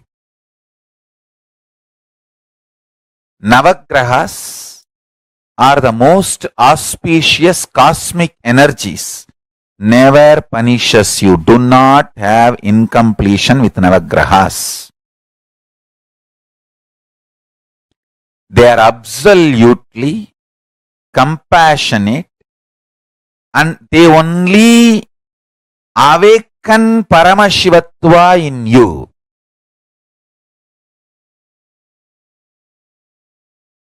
They only manifest Paramashiva in you. Listen carefully.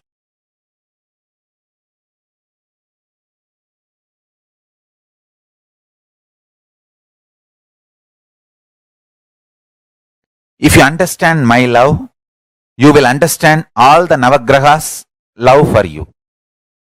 Now, I'll give you the example. I told many names. Don't think I do not train them.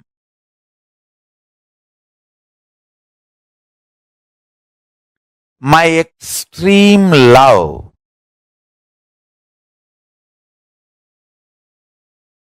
compassion. Whenever I see they are dependent on wrong things for their internal, external centering, I correct them. That correction is not because I hate them, but because I love them deeply. Same way, Navagrahas, sometimes Shani may remove some relationships or wealth from your life. That doesn't mean he hates you. That means you have a blind spot there. Your inner dependency and outer dependency is moving away from Paramashiva, which is not good for you. So he removes them and makes you centered on Paramashiva.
So powerfully, Swamiji just revealed to us that power of our inner space, that is the space of the cosmos itself. Swamiji gives us the example. You have 10 cups in front of you or 10 pots in front of you. Each pot has that same space within it. The existence of the boundary called a pot does not change the quality of the space within the pot and outside the pot. When the pot's form is changed, the space within merges with the space outside. That's all. The same way, that space we see as the Mahakasha, as the space out there, and the space that is there within us as our Chidakasha is the same. It is when this boundary, that skin of the cosmos, time, dissolves, when what we perceive as the body dissolves, both the spaces merge. Swamiji so powerfully revealed how the equivalent of the nervous system of the cosmos, of yourself, is space for the cosmos. That which contains every bit of information of the cosmos is that space dimension. The time-space continuum, as I was sharing before, time is relative.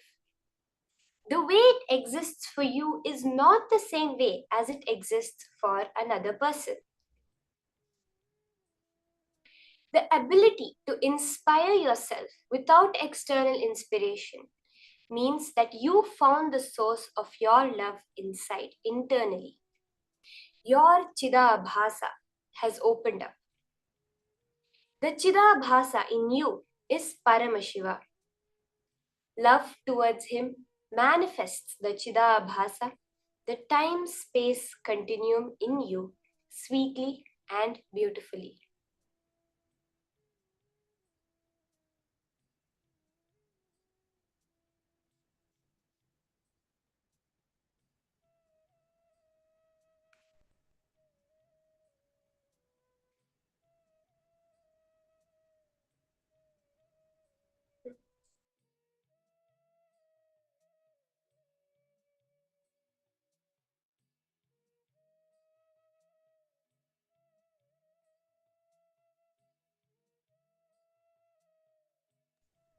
We heard the Pramanas, the Shastra Pramanas, Hindu scriptural references that Swamiji had revealed for this time-space continuum, Chidabhasa. Chidabhasaha prativimbaha, reflection and source of Chit, consciousness. Buddhavatma prativimbe jivah jive, the source and reflection of consciousness, Chit, in the Buddhi, in your being self. Buddhi vritti chidabhasau iti Vedanta karika. This word chidabhasa is used in Vedanta karika as Buddhi vritti chidabhasau.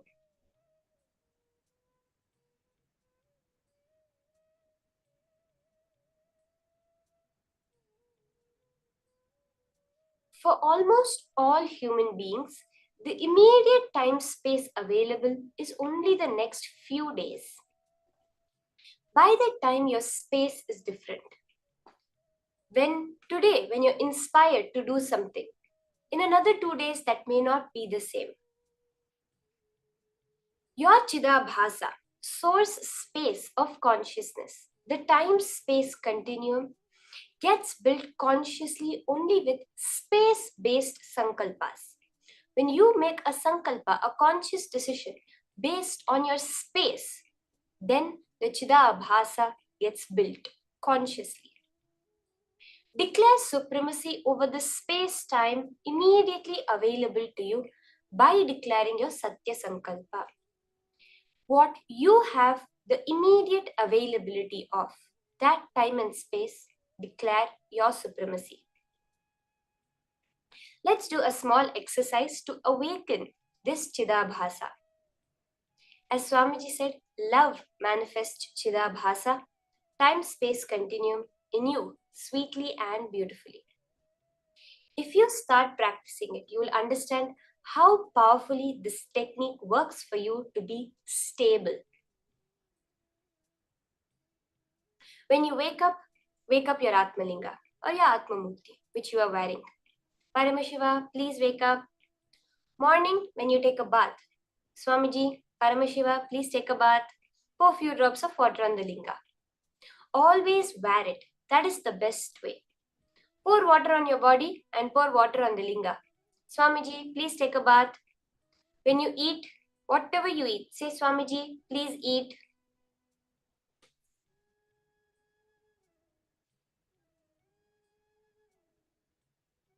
Like this, constantly live with the Atmalinga.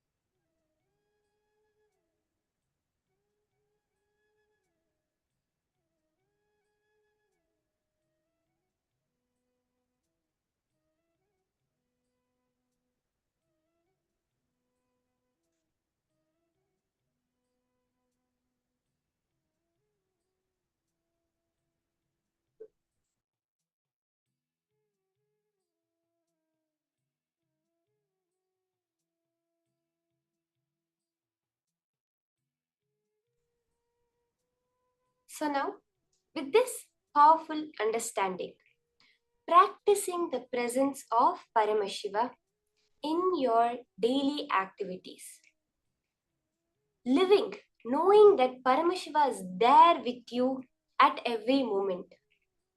There is a beautiful story that Swamiji says, which is one time there was a man, in a dream he got a vision of God, and God said, ask for anything you want.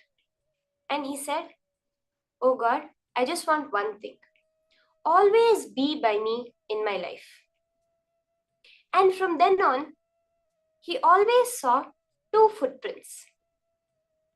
He would always see that wherever he goes, there would be another set of footprints with him, indicating that presence of God. But then he noticed one thing. After he left the body, when he faces God, he asks, you gave me the promise that you'll always be with me. Throughout my life, in my times of joy, I always saw you walking next to me. I always saw your footprints. But during the times of intense pain, suffering, why is it that I never saw the second set of footprints? Why did you desert me at just that time? God beautifully says, no, it is during those times that I carried you. So the only set of footprints that you saw was mine. That is practicing the presence of God. When you are happy, when you are joyful, Paramashiva is celebrating with you. And when you are in a low mood, when you are suffering, Paramashiva is holding you. He is the one that is carrying you through that whole thing. That space is what we hold during the power manifestation. When we manifest, it is Paramashiva's manifestation.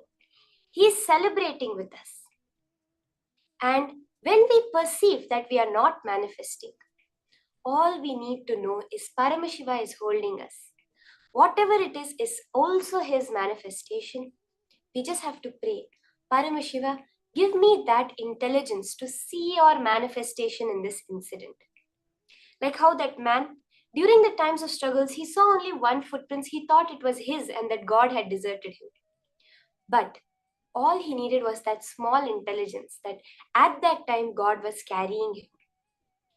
When we are doing the power manifestation, this is a very powerful click to hold. During the times of our success, Paramashiva is also celebrating. During the times when our perceived failures is there, when we are seeing that, oh, manifestation is not happening for me, At that time also, it is Paramashiva who is doing it. We just need the little bit of intelligence and patience to see how he is manifesting.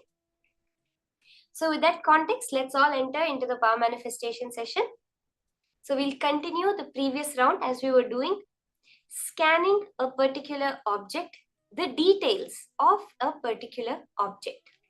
Okay, so let's all start. You can again connect with a partner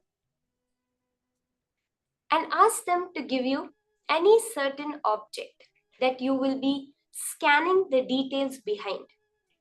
You can keep 3 parameters. First, when they got that object. Second, who gave them that object. And third, where they got that object.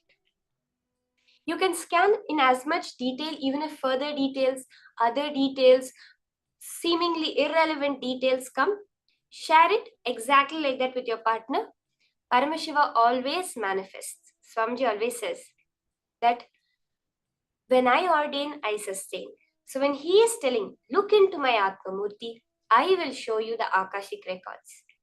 Sit with that space and let's start. How much we expand our space, we are able to see the entirety of time. Sometimes we have that small deja vu, right? We call it small intuition. Hey, this has happened before. Or we have an intuition kind of thing, which says like, I don't know how many of you have experienced it, where you just think of a person and they're at your door. Or two people are talking about someone and they just walk in the room.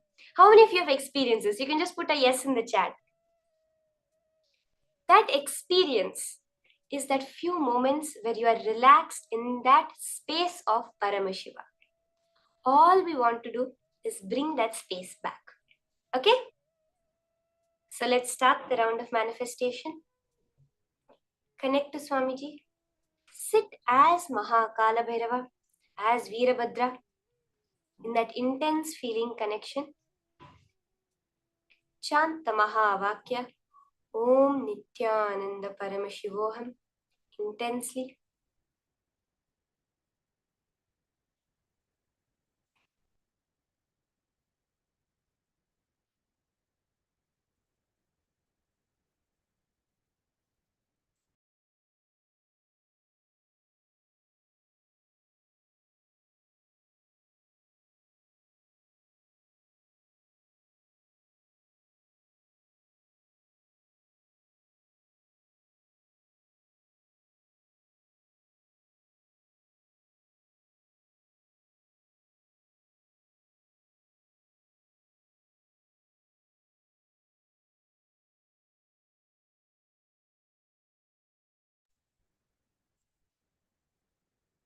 Scan the particular date that they got that particular object.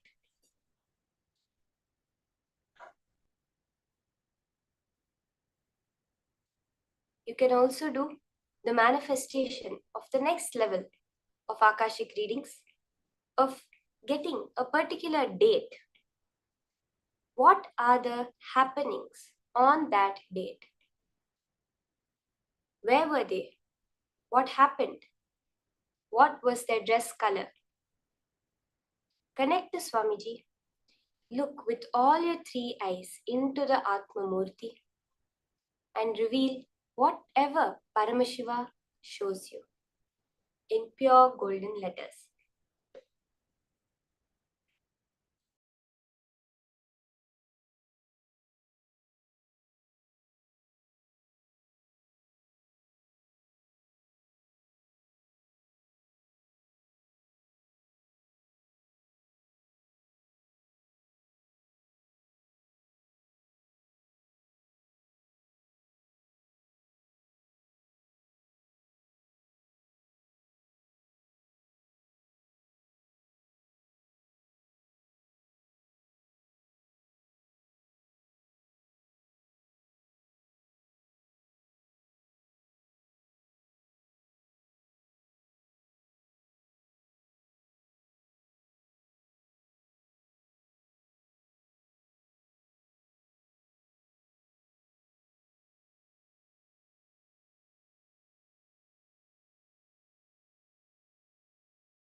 Okay, you can relax. You can now verify your answers with your partner. Whatever the details that Paramashiva revealed, you can connect to your partner, verify to them, share it with them, and just see even the smallest number, letter which you got correct, celebrate it as a manifestation.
So I hope all of you have finished verifying your answers. Do post your celebration, how you are celebrating that manifestation of Paramashiva. Whatever details, you can actually post how was the whole experience of the manifestation for you. What exactly were you able to see? How were you able to see that extraordinary experience of the golden letters appearing on Swamiji's murti?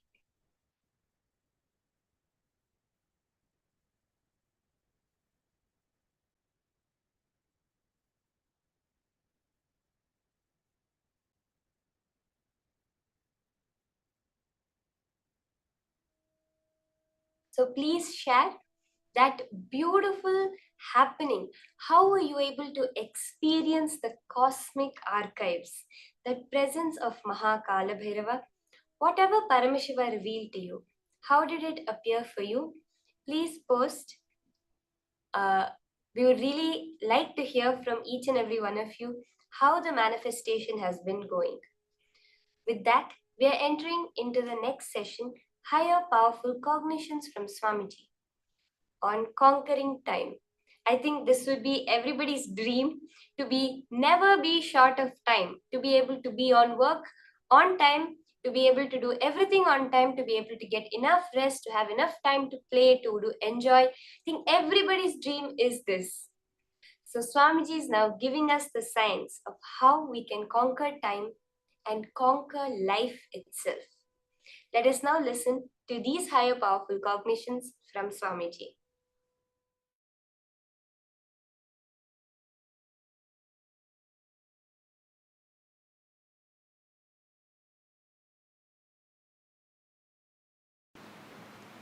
Few basic truths.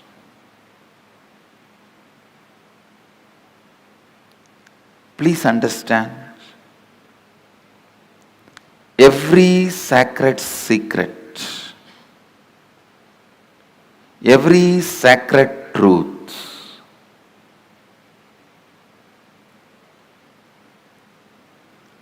I am uttering, every word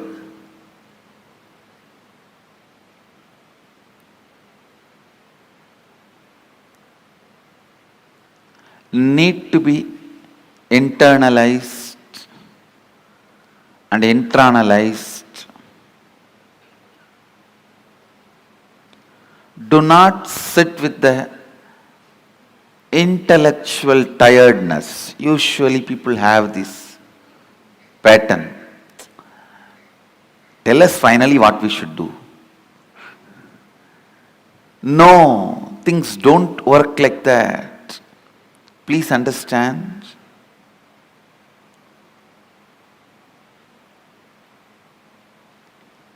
Every word I am uttering matters.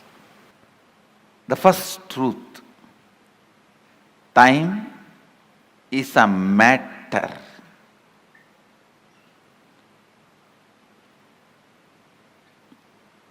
And it does not matter. Time is a matter and it does not matter.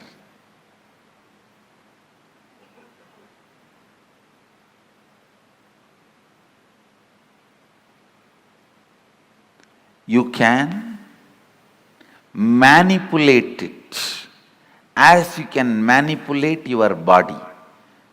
Understand? You can make your body big or small with certain practices, diet control. You can manipulate it. You can play with it. Same way, you can play with time. You can play with time. How? We will see next. But some of the basic truths, you can play with it. Please listen. It was such powerful click for me. I'll tell you exactly what he said. He said, how the moment your bladder is full, your brain can create the restroom which is not there and give you the comfortable feeling you are protected, safe, you are in a proper place, please relieve yourself. Only after that signal goes to the body, the internal organs decide to relieve and relieves itself.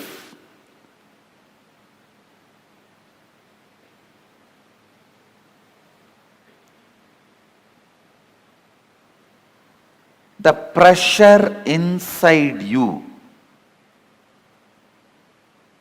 to perceive something, to have some experience, creates the concept of time and gives you various experiences. Pressure inside you, that bladder is full, creates the restroom ambience in your brain, which is actually not there, but gives you a comfortable feeling, you can relieve yourself. Same way, desire to have certain experiences, that pressure inside you creates time which is not there and gives you various experiences. I'll try to convey much deeper the same truth further. Now you understand this much. The whole idea of time is your will and decision. I can give you 100 examples. When you are sitting with somebody whom you like or doing something which you like, your passion, you don't know how the time passes. Time gives you a different experience about you, about life, about world. But when you are sitting with somebody whom you don't like, or when you are doing something about which you are forced, time gives you different experience about yourself, world and life. This one small example I have seen in my own life. Morning 5 o'clock, early morning 5 o'clock to night 11 o'clock, I'll be sitting with Arunagiri Yogeshwara. I don't know how the sun rises and sun sets, but at night, few hours when I need to be in the house, away from him, I'll move the clock 10 times, thinking that it is not moving, it has stopped.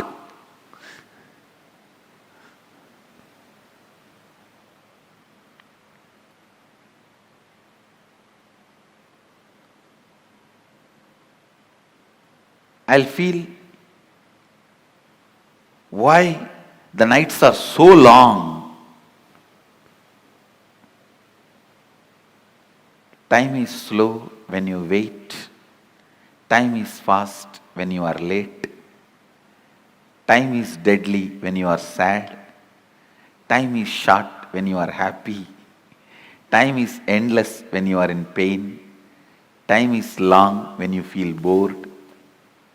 Every time is determined by your feelings and psychological conditions, not by clocks. So learn to have nice time always.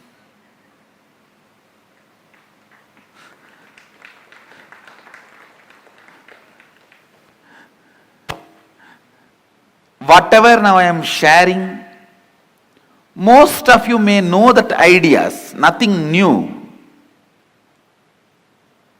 But I am trying to set the context so that I can lead you into the deeper understanding, especially the experience to make these understandings permanent.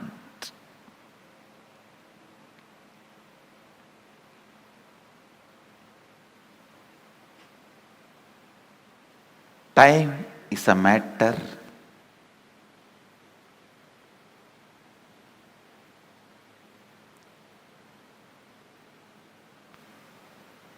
it does not matter.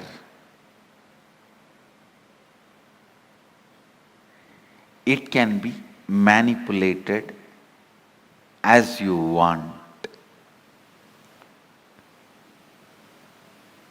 You can play with it as you want. One more understanding I received from Arunagiri Yogeshwara about time, listen carefully.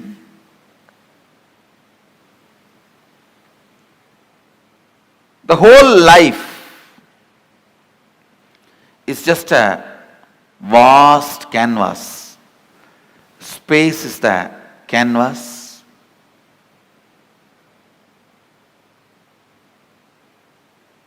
Imagine 200-mile length canvas on which lot of paintings are there. The paintings which you already perceived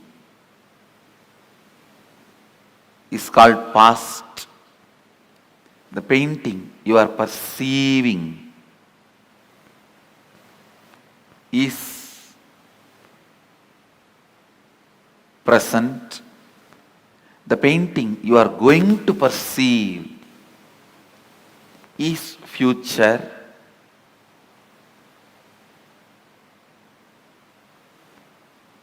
But the truth is, all three exist.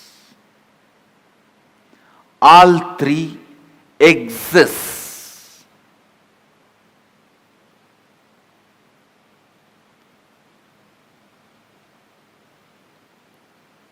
Next statement I am making.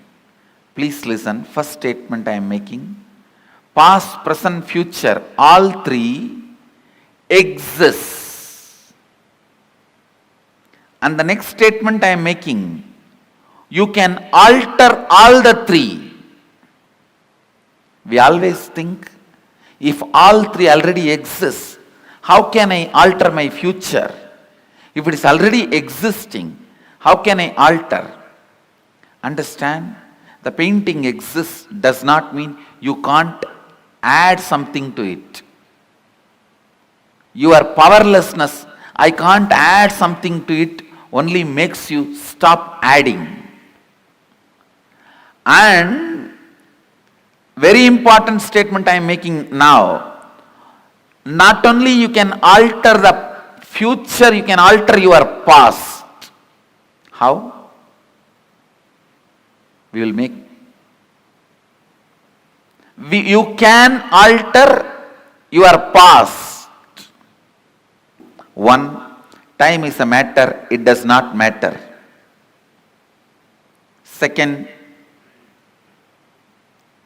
your psychological ups and downs, physiological ups and downs are not you. Next, your past, present, future exists now. Next, it exists now does not mean you are bound by it. You can alter not only your future, even your past.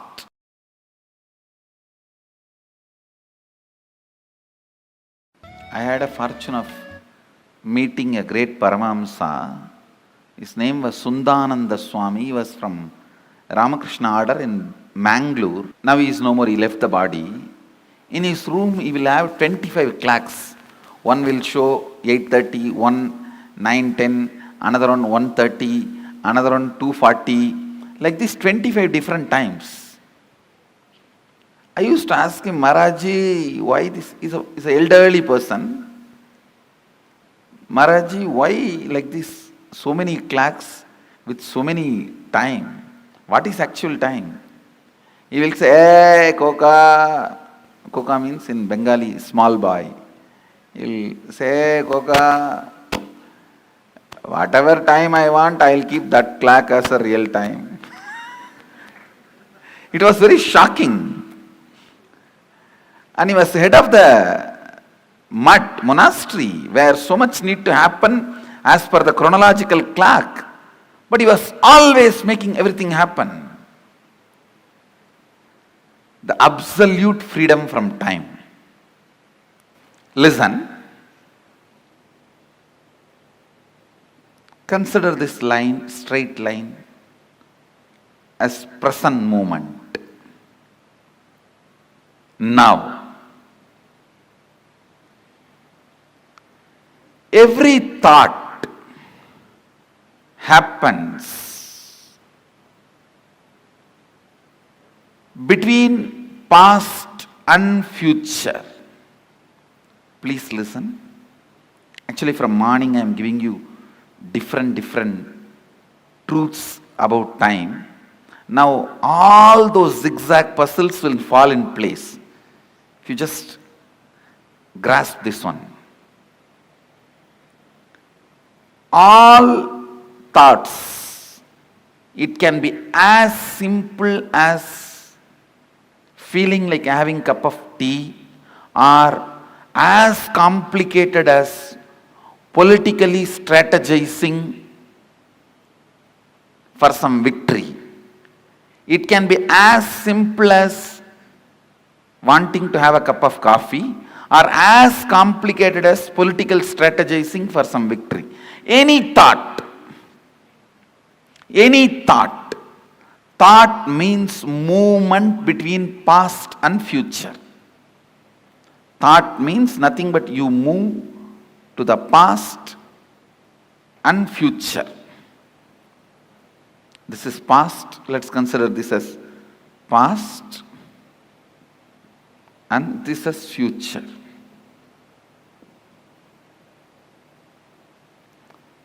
The center moment, present, where the present meets the past and future. That moment is now. This is that now. Present.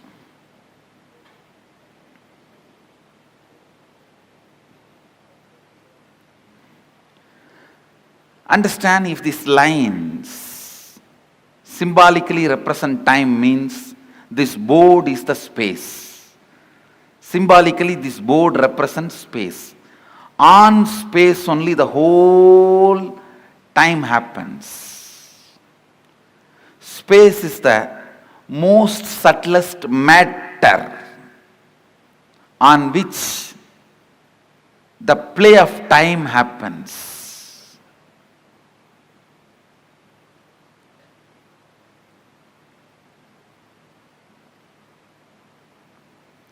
Just understand this example. Your movement between past and future is thought. Like you jump from here to there to here, here to there to here, here to there to here. That is what I call your perception about you, life, your existence. Your existence is nothing but the movements. Because till you know your real reality, as of now, whatever you know about you is nothing but your thinking. Am I right? Is there anything you know about you more than your thinking? Anybody? If you know something more about you, more than your thinking, this seat is for you. See, whatever you know about you is all based on your thinking. So, I can very comfortably assume your thinking is your reality as on now. Am I right?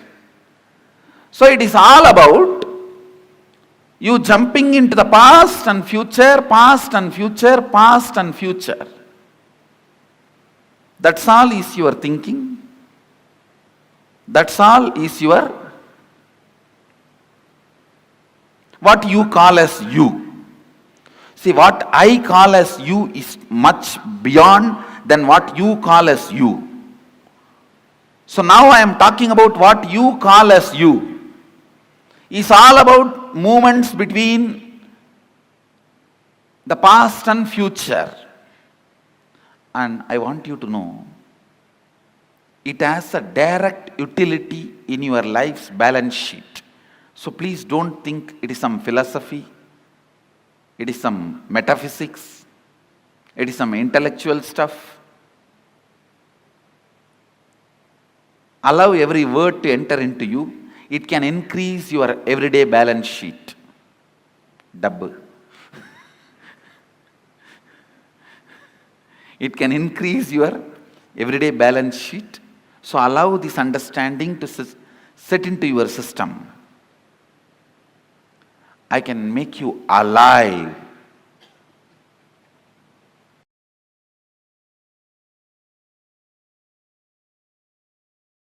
This I received directly from Arunagiri Yogeshwara.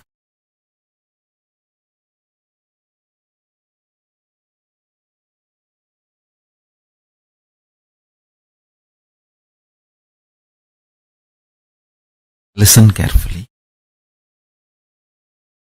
Your inner space. What do you call as you? Tahara Akasha. Taharakasha. It's a Sanskrit word. What do you feel as you? Inner space. Pratyakatma or Takarakasha. Takarakasha is a more precise word. Your inner space. If you hit your inner space with a powerful cognition, that powerful cognition explodes as power, awareness, pure consciousness, super consciousness, higher level of existence in you. The same Taharakasha, your inner space, if it is hit with the patterns, it gets reduced into something called time and boring lifestyle. Listen carefully. Every pattern gets settled in your inner space, makes you time bound, means you will feel days and months are passing, but you are not doing anything. You don't know how the time is passing. It is just going. Suddenly you remember next year is here. Suddenly you remember next year. Suddenly you remember, oh God, one more birthday. And you don't know what is going on, what you are doing. Understand?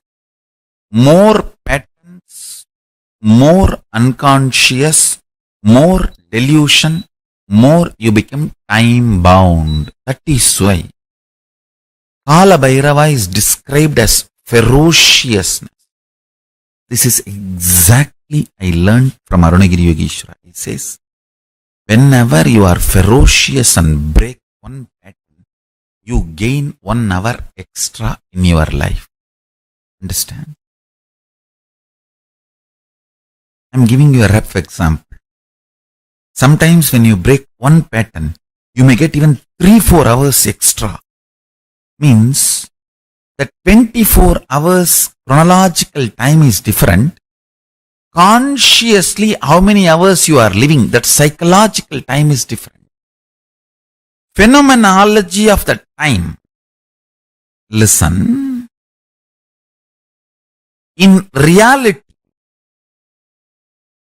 chronological time does not matter for your existence because you are a conscious being. A being just takes birth, eats, reproduces, ages and dies. For that being, chronological time is enough. But you are not that kind of a being. You are a conscious being. You have a purpose to exist. You feel desire, fear, greed, wanting, not wanting. You have choices. And you feel your freedom to choose. Understand? The moment you feel you have a will, you are a conscious being. So how many hours are available for your consciousness, your awareness? That psychological time matters. Every time you are ferocious and break a pattern, you gain time. You gain conscious extra, conscious longevity. Understand?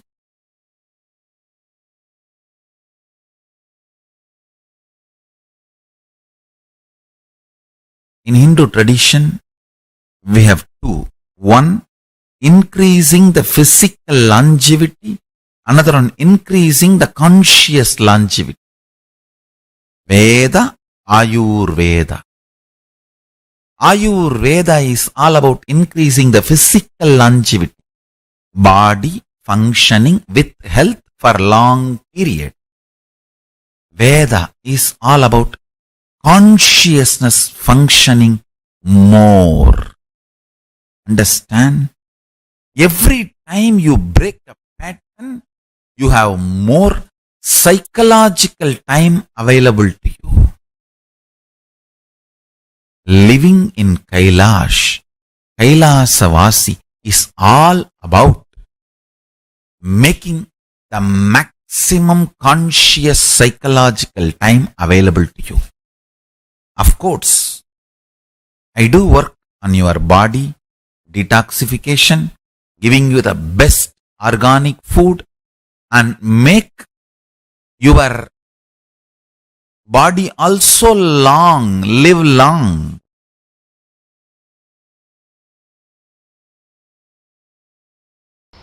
Listen carefully. Whatever intention you have that you want to become, that is you. Other than that, any psychological, physiological, neurological experience, perception you go through is not you. If you feel depressed about your body and your mind and about yourself, or if you feel excited, elated about your body, your mind and about you, whether depression or excitement, nothing is you. Nothing is you. When Arunagiri Yogeshwara shared these words with me, the way it entered into my system, the way it became part of my cognition, the way it became part of my reality, from that day, never physiological, psychological, neurological ups and downs can bind me in any way. Listen to this truth and contemplate on it. I'll support you to experience that as reality. I still remember you are sitting in this very posture, Sukhasana, having hand on my shoulder, and said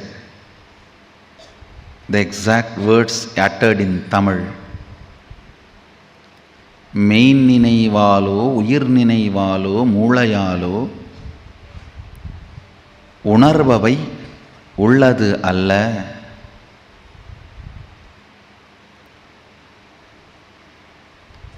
I know for sure, even if you are a Tamilian, you can't understand these lines because it is classical Tamil. I asked him, then what is me?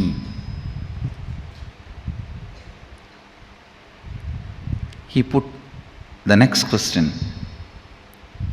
What do you want to become? Small boy. I just stretched my chest in a wide way, put both my hands on the hip and said, Sadashiva.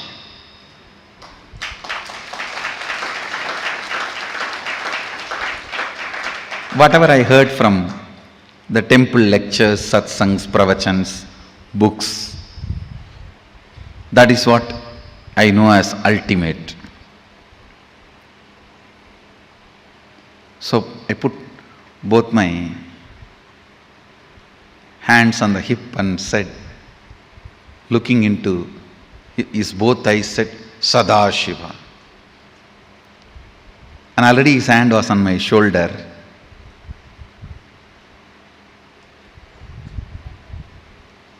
The one more reason I put both my hands on my hip, I just want to give him more space so that he will not take his hands off. His hands will rest comfortably on my shoulder.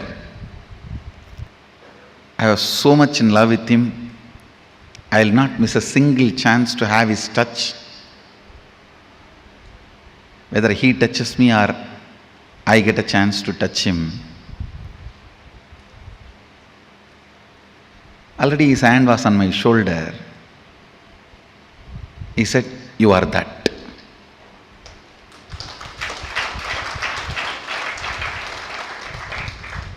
It was so clear, I can see. It's directly from his third eye to my third eye. There was no questions, doubts after that. He himself explained. Your intention is the only living mechanism in you.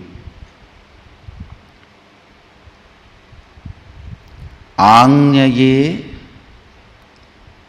உனக்குள் இருக்கும் உயிர், ஆஞ்ஞையே உனக்குள் இருக்கும் கடவுள், அதுவன்றி வேறொன்றும் உன்னுள் உயிர்த்திருப்பதில்லை என்பதனால் உயிர்த்திருக்காத ஒன்று உயிருக்கு உபத்திரவம் தர இயலாது. Means your intention only is you, your intention, what you want to be is only God in you. Your intention is the only living mechanism in you. Other than your intention, everything else is matter in you. Because of that, the matter cannot disturb your intention, which is you.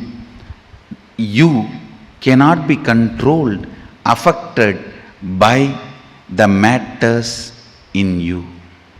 Meditate. Don't think it will take a lot of time to realize this truth. No. I did not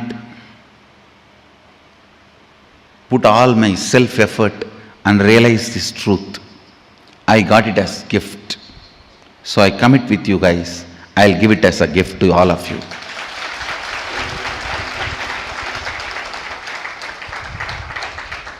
Ultimately, I received it as a gift. Because I received as a gift, I am bound to give it as a gift. That is the way I show gratitude to my gurus.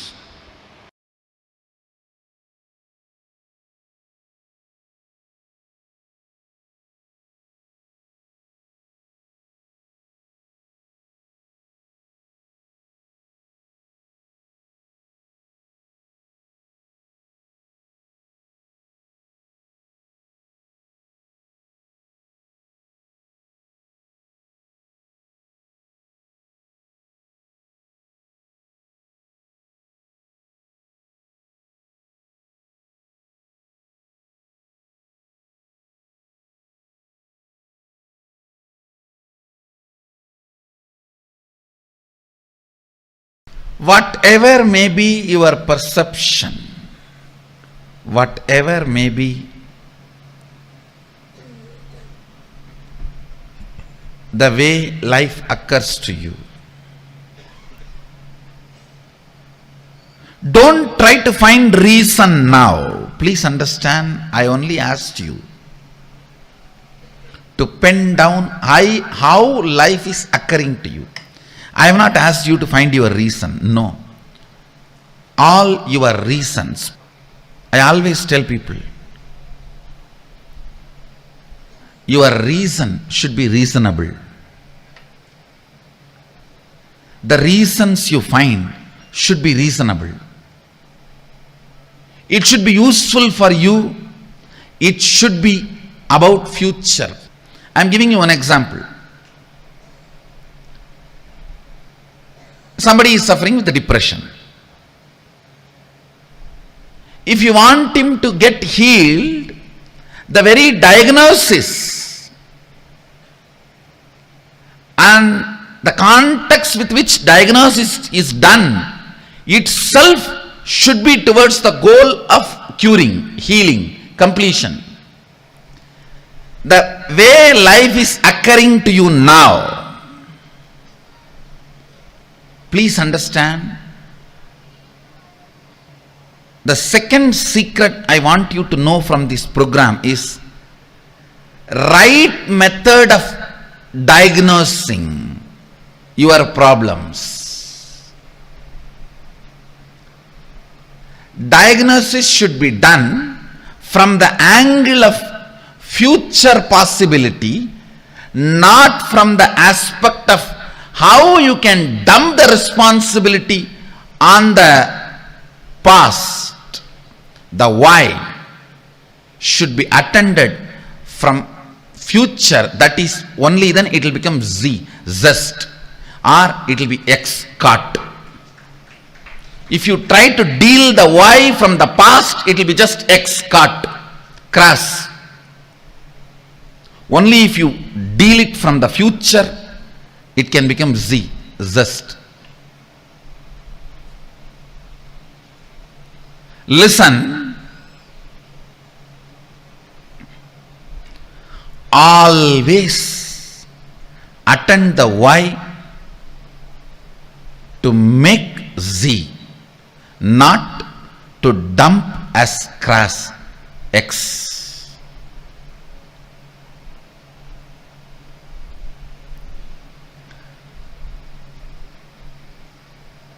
Depression.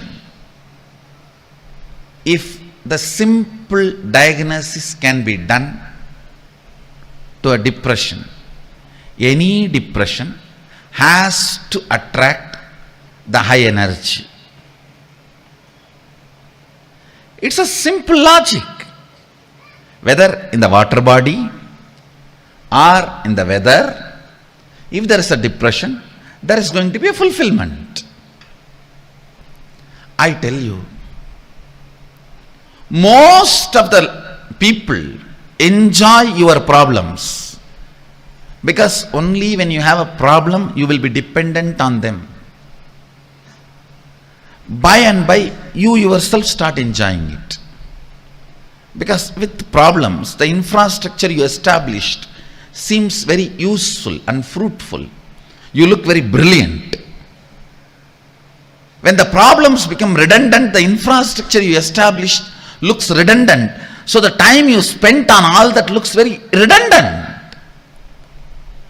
Just to make your past worthy, you go on making your problems relevant. Listen carefully. Listen carefully. There are at least, I can give you one example. There are at least 100 methods of transportation. More convenient, comfortable methods are already available without using the roads and petrol, diesel,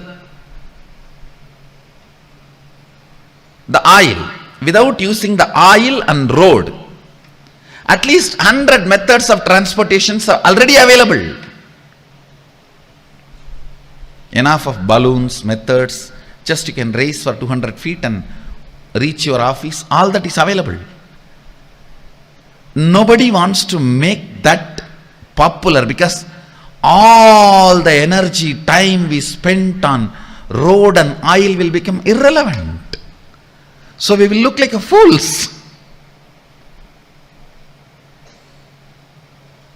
I am giving you one example.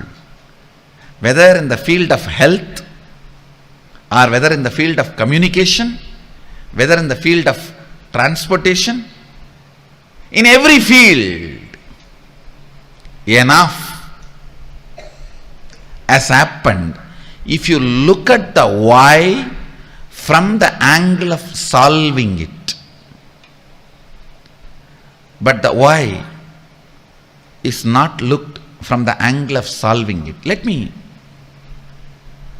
give you some more example which you can directly understand and analyze. See, now you have written lot of lines, thoughts, ideas, how life is occurring to you.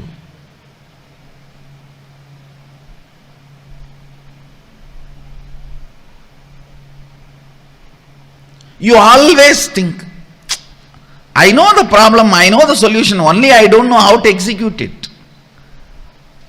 Please understand, if you don't know how to make it into reality, at least be very clear, you don't know the solution. Don't have this half understanding, no, I know the solution. I only don't know how to make it happen. No.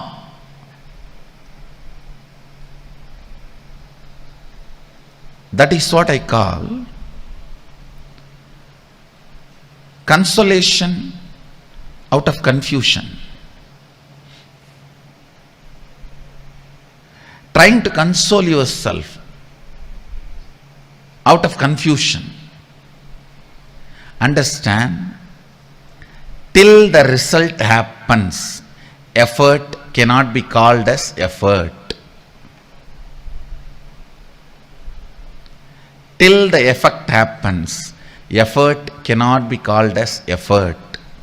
Somebody came and told me just few days before, one of my team lead person, I am putting so much of effort, result is not happening, Swamiji. I said, no. Be very clear, till the result happens, what you do cannot be called as effort. Don't have the wrong diagnosis, wrong reasoning. Wrong reasoning is delusion. Wrong reasoning is suicidal. Wrong reasoning makes you feel you are stuck in the life. The first step, seeing how life is occurring. The second step, next step,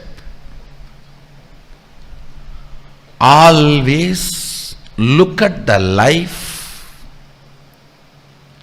perceive the life, understand the life, reason with the life from the context of making it as you want, making it as a reality as you want, not dumping the responsibility or playing the blame game on your past, on everything. We can blame everything including ourselves and say this is the way it is, what can be done. No, that is what I call suicidal.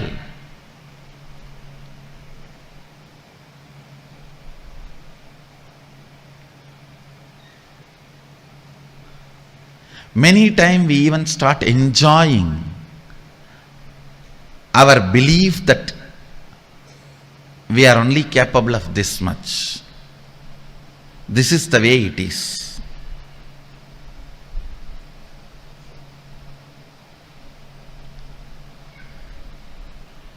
I'll give you an example. You want to be healthy, you want to wake up early morning 4:30 and do yoga every day and healthy. Is there anybody putting you in prison and tying you with chains on your bed at 4:30? No. But you enjoy. I can't get up at 4:30, you see. I tried my best. I had enough of alarms, yoga mats, shoes. I watched tons of yoga videos, gymming videos, workout in 10 minutes, 6 minutes for 6-pack, 8 minutes for 8-pack, 10 minutes for total workout. All these videos I watch. But you see, I can't get up in the morning. And you start either getting comfortable or give up or even enjoying your inability. Please understand.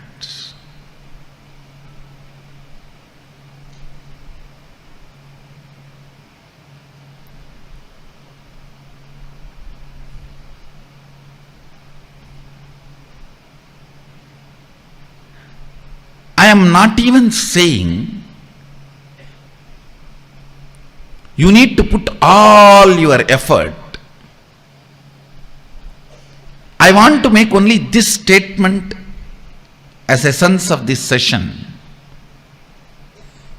If you can start looking at the whole, analyze each and every situation from the angle of manifesting it as you want,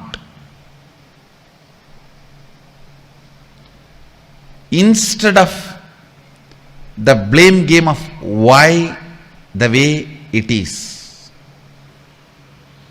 See,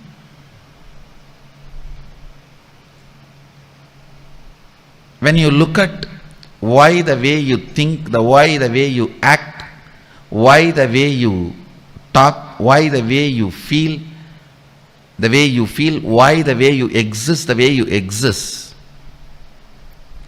If you feel tremendous pain, inability, you are only enjoying, entertaining blame game, putting the blame on the past.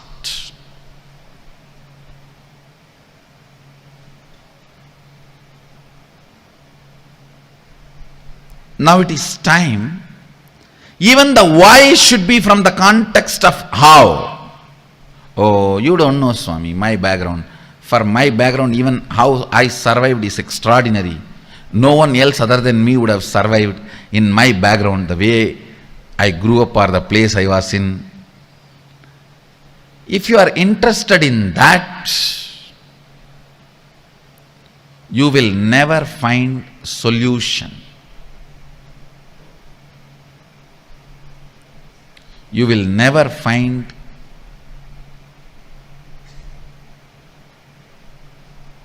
the life as you want. You will never find the reality which you want to manifest. If you want to conquer the life, that's why I use the word conquering life for this program. Actually, you have to conquer it. There is no way you can have agreement with your past. The way as life is happening to you, there is no way you can just paint, do the tinkering, touch up here and there and use it again. No. It is just straight your enemy. The way the life is occurring to you now is not your business partner, is not your friend. I think not your friend, all of you know already. But you always think there is a possibility for negotiation. I'll do little negotiation and just do this touch up and that touch up, little lipstick and little combing and little painting here and there, little tinkering, polishing. No. Only if you understand Your past should become redundant, and you should not expect inspiration from your past. You should generate a mechanism in you as a source of inspiration and make the whole redundant.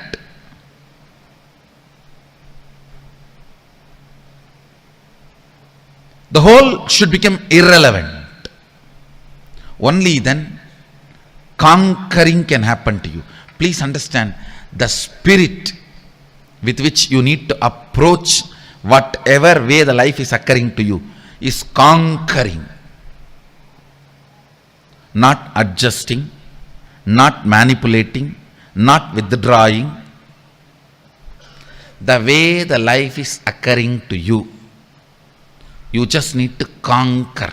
That's the only solution.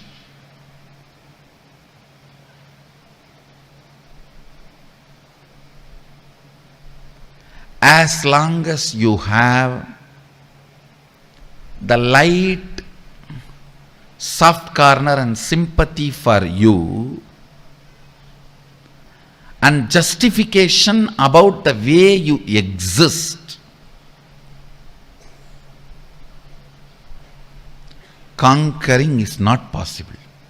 I am not asking you to be angry with your past. No. I am asking you to be ferocious with your past. Be ferocious with the way your life is occurring to you. The way you approach your life should be the attitude of conquering. Not angry, but ferocious. Not angry, but ferocious.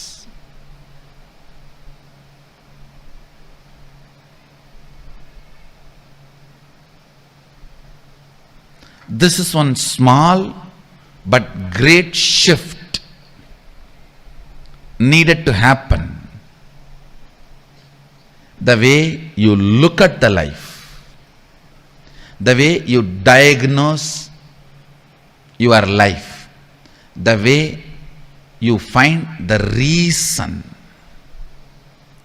reasons why you are enjoying this thought current, the way you are enjoying, why the diseases are there the way it is there, why the relationship failures are there the way it is there, why the tiredness and boredom, irritation, all this exists in you the way it is existing. Why?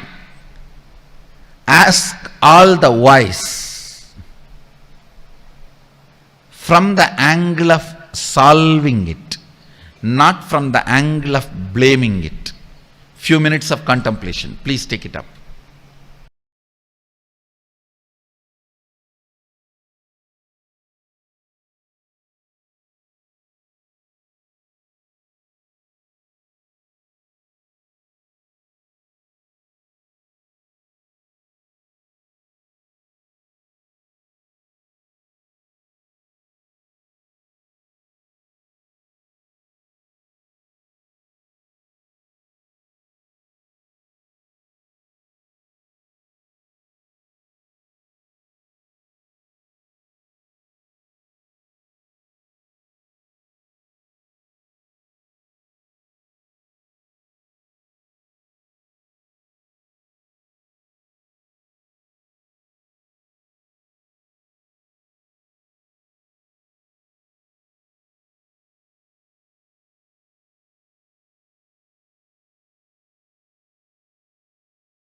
Nityanandam, Swamiji revealed two of the most important secrets in this session.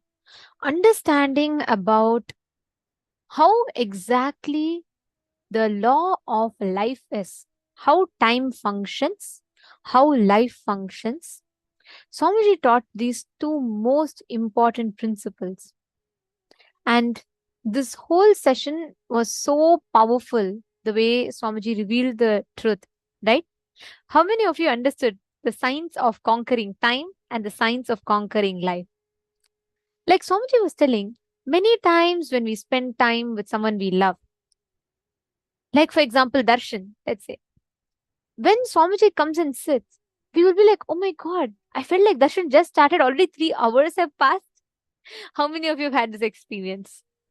How many of you have had this experience where you feel like, oh my God, just now I thought satsang started, already an hour has passed? How many of you have had this experience? Yes? Okay, I see so many of you saying yes, giving me thumbs up. Now, let's say you go to a boring lecture or you go to something that you don't like much. You will feel like, oh my God, why is my clock not moving at all? Right? It feel like I've been here for an eternity. And it's just like 1 minute has gotten over, 10 minutes have gotten over, 15 minutes have gotten over. And you feel like, oh God, why is time running so fast?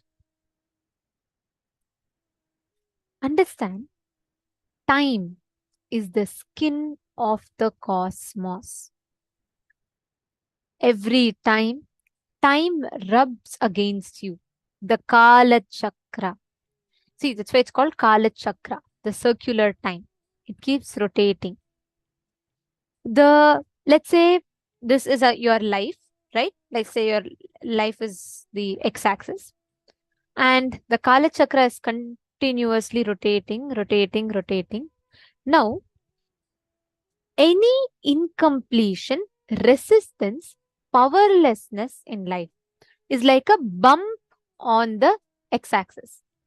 So every time there's an incompletion, what will happen? The wheel will have a jerk. It'll skid. Every time there's a bump, the wheel will have to like go over it and hit hard. Like if a speeding car runs over a speed breaker, what happens? It just rams. It just slips, right? The exact same thing happens. That is why you feel whenever you're incomplete, you feel time is painful.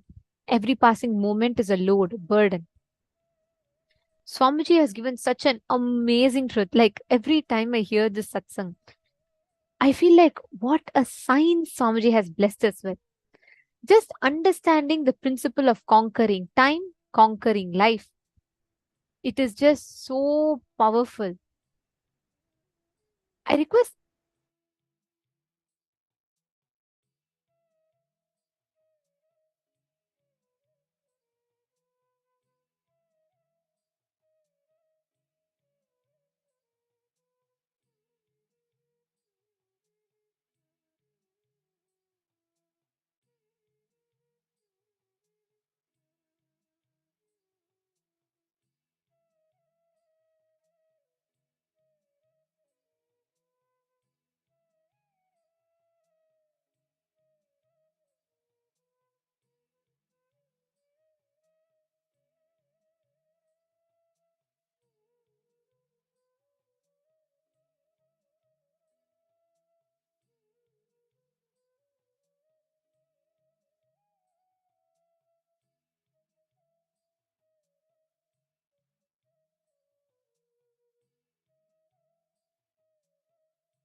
a red color dress you can wear. If you want to wear a pink color dress, you can wear.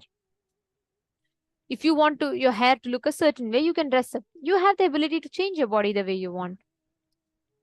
Same way, time can be changed, altered as you want. That is why Swamiji tells you should never go with the attitude of accepting time. You don't have to have the attitude of going along with time. You need to have the attitude of conquering time. If we conquer time, you will never suffer with boredom or tiredness in life. Swamiji has given us all like a straight technique for powerfulness. Swamiji has given us an experience, the straight technique for experiencing that space of completion. Understand, past, present, future. All the three exist. Exist now does not mean you're bound by it. You can not only alter your future, even your past you can alter. That's the Muruganar, the story of Arunagirinathar, sorry. How there are tons of references like this, like Valmiki. He is like a thief in his past life. Not even in past life, like just before he takes up sannyas, Valmiki is a great Maharishi who's author of Ramayana, and the whole Hinduism, everyone worships him today. But he was a thief. His name was Ratnakar. But the whole past has been altered. How? The moment you conquer time means the moment you come to the space of completion, you have conquered time, which means you can never struggle with boredom or tiredness in life. Are you all catching it? This is the straight truth that Swamiji has revealed, which is so powerful. Ma Priyatma Surupini is saying, wow, I have heard this many times now. Many times. Now only it's even hitting me. Great. Completion is the key to come out of boredom and tiredness. Beautiful. That's why when Swamiji tells that each time you experience completion, each time you have a breakthrough, Swamiji tells the same satsang you listen again and again and again. Every single time you listen to it, you will have a new understanding about it, because life expands. Each time as you listen, you will break your pattern in a deeper and deeper and deeper manner. And also one of the most important aspects of this for all of us to understand is how the law of life functions, Every single time you get stuck with an incompletion, every single time you get stuck with the pain, you need to understand you are recreating that suffering, that set of patterns in your future by holding on to the incompletion. Same way, every time you break a pattern, you have more psychological time available to you. Means, for example, like Swamiji told, right? Swamiji was explaining about chronological time and psychological time, right? Because Swamiji said, in reality, the chronological time is just a scale to measure everything in against a unit. Like, for example, the weather now time is 6:03 EST. Now time in India might be different. The chronological time, because Swamiji tells we are conscious beings, we are not matter, we are not bound by the chronological time. But the unit of psychological time is the gap between one thought to other thought, which is called as kshana. In Sanskrit, this the gap between one thought to the other thought is called as kshana. It's a very, very powerful truth Swamiji is revealing to us. Like every time I listen to this, I feel like, oh my God, what an amazing revelation, right? There are three, the kshanas, the difference, that's the difference between chronological time and psychological time. The psychological time for me might be different from the psychological time for, let's say, Ma Priyatma Svarupa or anyone else. Let's say psychological time for a rishi who sits unclutched. For him, time will be so long. In Hindu Puranas, if you read, they'll say so many beings who have lived for 100 years, 12,000 years, 13,000 years, even a normal king like Yayati, they say he lived for more than like millions and millions of years he's been living. They say he's lived for 100 crore years, right? Like that, there are so many. You will hear many rishis saying, they do tapas for 400 years, 500 years. Because the psychological time, the gap between one thought and the other thought is more. Which means you have a lot of inner space. You take life sweetly. Every time you break a pattern, you have more psychological time available to you. Let's take step 1. Okay, let's understand what is our perception of time. Are all of you understanding so far?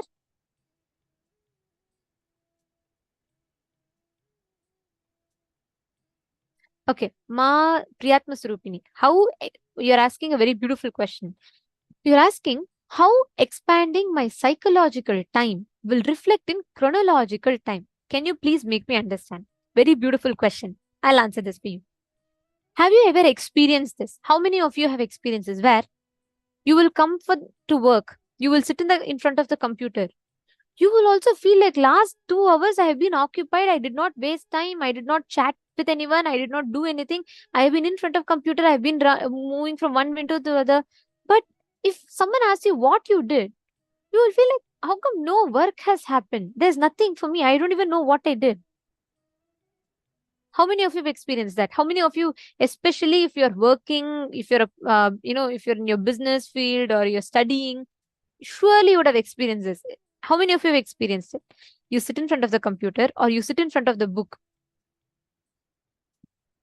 and you read. You just feel like you're trying to learn, or you're trying to finish your work. Time passes, hours go by. But you'll feel end of the day, what did you do so long? How come nothing happened? Linyangaya, Everardo Alfaro, Satyojata Shivamaya. How many of you are understanding this? How many of you have experienced this?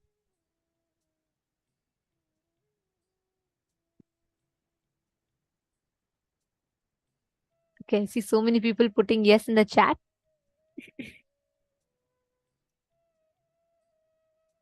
Okay, understand, this is the exact same principle you need to apply. What happens at that time is when you experience this, okay, just carefully listen. You sit in front of the computer, you're moving from one tab to other. Chronological time is same. Let's say, Ma Priyatma Surupini, since you asked this question, I'll give you my example and your example. Okay. So let's say both of us are sitting next to each other and I am conducting the program, right? Now, the same 5 minutes of the time, okay, for me, it will be like, oh God, it's already 5 minutes past. I just started talking, right? But the same 5 minutes of chronological time for you might be, oh God, she's talking for so long. Okay. Now, the same chronological time, the scale against which we measure. Understand, let's say if my thoughts are more, I will feel like time is slipping. I don't even know. I don't even know how the time went by. I will feel like if I'm sitting and working, but inside me, sorry, see, if inside me, I have, let's say, too many thoughts, the same amount of time that I spend in front of my computer, I'll be working. I'll be moving from one tab to the other. But because of too many thoughts, time passes fast. The work done is less. Because the work is happening more here. There's so many thoughts continuously coming. If I unclutch, the time that I'm experiencing here will be more because my thoughts will be less. That is why Swamiji tells the more completion you do, the psychological time increases. If your psychological time increases, chronological time, the same time, but the way you use that time will be extremely resourceful. Like, for example, if you see Swamiji, the same 5 minutes that Swamiji sits, okay, the amount of tasks that Swamiji will move, the amount of work that will happen versus when we all will have this Adinavasi meetings, like when with Swamiji, when Swamiji was in Bidadi, right? Swamiji used to call all of us. We all used to sit around Swamiji. We all will be working. Swamiji will be sitting in the center and he'll be giving vision. He'll continuously be guiding us, like telling what the department should do next, like that. I mean, you should see Swamiji as the, from that perspective, it's amazing. Anyways, the same duration, Swamiji will be sitting, we'll also be sitting. We will all feel like, God, so much time has passed. What have I done? If you just look at Swamiji, the amount of tasks, the projects that Swamiji would have finished by then will be phenomenal. The same quantity of time, the quality of the experience of the time will differ. Is it answering your question, Priyatma Svarupa? The same 30 minutes of chronological time, the way you experience it, the way time rubs against you will be very different. If you all understood, please put yes in the chat.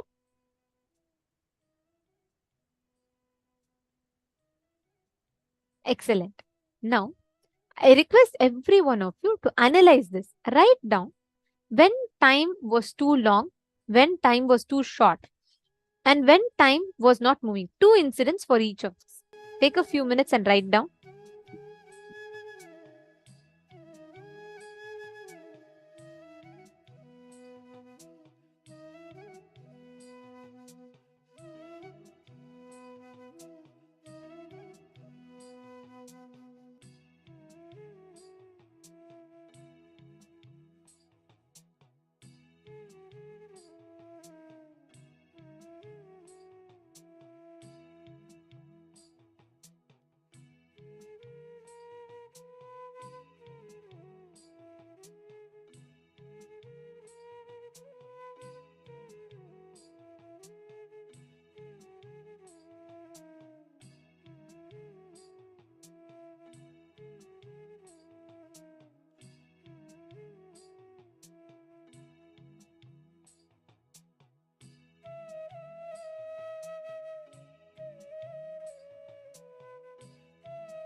Yes. Hope all of you have written down. Now, please understand how time occurs to you, what you experience as time and life. The heavy powerlessness that we experience because of time, the burden of the past, etc., etc., and etc. Swamiji has very beautifully removed all of that inside of us. Today, we have learned one of the most powerful secrets of how we can conquer time, how we can conquer life, and how we can build the experience of that ultimate oneness. Today, all of us are going to be having the initiation, receiving the initiation of going beyond the time loop, going beyond the bondage of time. Like Swamiji is very beautifully explaining to all of us today, right? About how the Paramatma, the Paramahamsa bird flies. When a swan is flying in the sky and its reflection falls in the pond, even if you throw stones at the pond, the reflection, it will not affect the swan. Same way, Paramashiva, we are all the reflection of that ultimate consciousness. He sits in the center of the whole universe and reflects himself from every being. And we are not the reflection, we are the source of the reflection. If you associate yourself to the source of the reflection, you will never be inflicted with pain and suffering.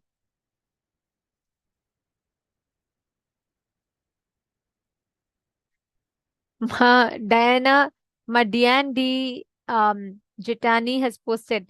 Very nice, Ma. Actually, this is what Somji explains as our psychological time. The chronological time unit against which we measure is same. The psychological time, the using what we experience, how we experience, like you're describing, right? The same, let's say, the same 10 minutes. For me, the experience went, oh my God, time passed 10 minutes. How did it go so fast? But for another person, maybe it's like, God, this time is not moving at all. How is it so boring? Why is it so boring? No, the same subject, the reality, the objective reality called the chronological time will give a different subjective experience to each of us. That because the psychological time that we have, which is a gap between one thought to another thought, plays a major role in deciding your experience of chronological time. That's why when Ma Priyatma Swarupini was asking, how does changing in psychological time reflect as, what is the use of it in chronological time? This is the exact use. How much resource, how much ability, efficiency you harness in that short amount of time, given between any given duration A and duration B, how much you can do. The experience or your interaction with time differs based on your psychological experience of time. Okay, there are a lot of questions.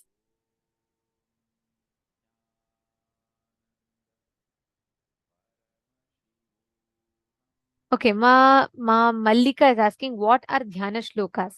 Dhyana Shlokas are the sacred mantras that describes a particular form of that deity. Let's, for example, if you chant Devi Dhyana Mantra, that describes the form of Devi Parashakti, and the each time, whenever we connect to a deity, right? The form that we visualize, the description of that particular form is a Dhyana Shloka.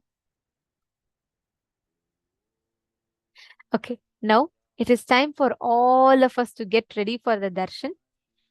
If any of you have not finished writing, please quickly take a few minutes and finish. And we will now be getting ready for receiving the initiation and darshan. I request all the participants to please come and settle down. Please be seated in front of the camera.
Nityanandam.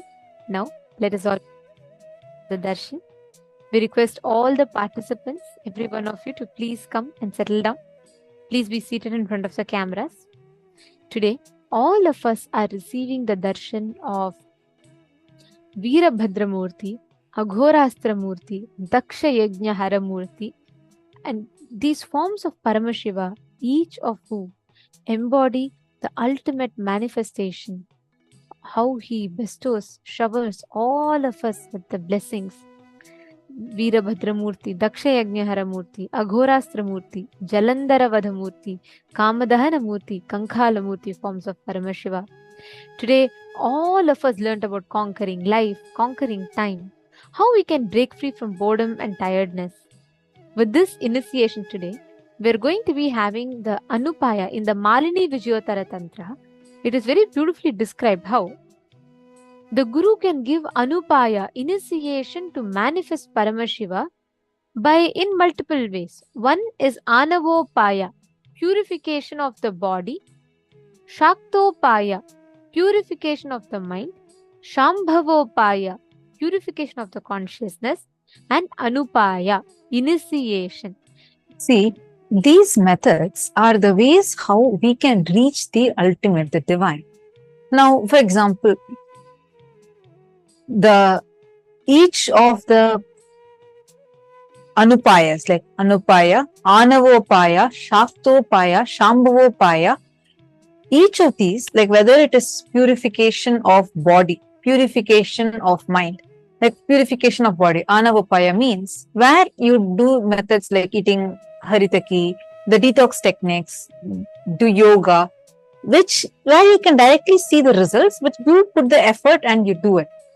Shaktopaya, whether it's these powerful cognitions that we have and using the techniques like by studying the scriptures, where you do techniques that purify your mind.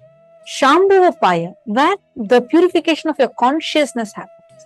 Now, in all these upayas, the best, most easiest is Anupaya. Anupaya means direct initiation. You don't need to struggle. Simple, just sit with simple integrity, simple attachment to Swamiji. That's all. You don't need to do anything. You are going to be sitting and you're just going to be receiving the initiation directly. You yourself will see how in such a powerful way, how Swamiji will be manifesting inside of you without your efforts.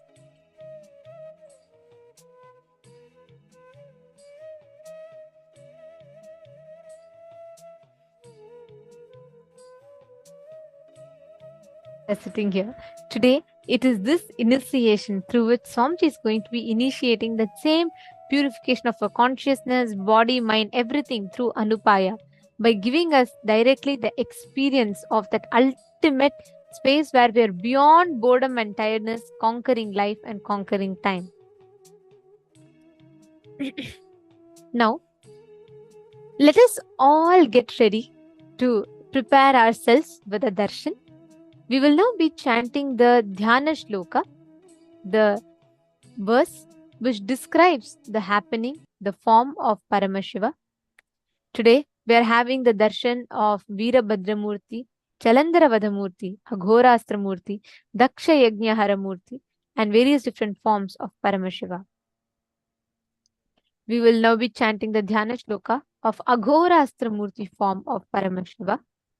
We request all of you to please sit straight.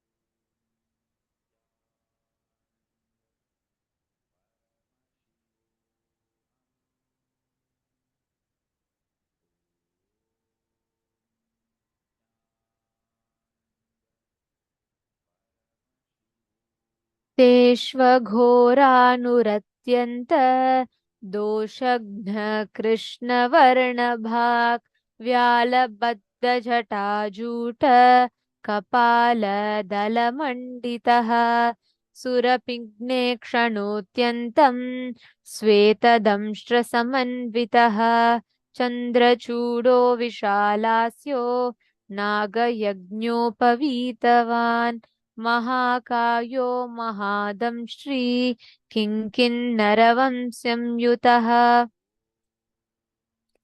महाशूलाग्रसम्प्रोक्त महासुरविनाशनः खड्गखेटधनुर्भान मुण्डकः कालशक्तिधृत् वराभयकपाला हि पाशाप्रासगदाकरः दंष्ट्रे द्वे कीलनिर्यन्ते वक्त्राग्रे भीषणे स्थिते स्वसेनारक्षको नित्यं परसेना भयङ्करः vary प्रयुक्तकर्मघ्न सर्वव्याधिनिवारकः सर्वदोषविनाशो तु समर्थो भक्तवत्सलः. The meaning of this verse very beautifully goes as: the deity of the mantra is black in color.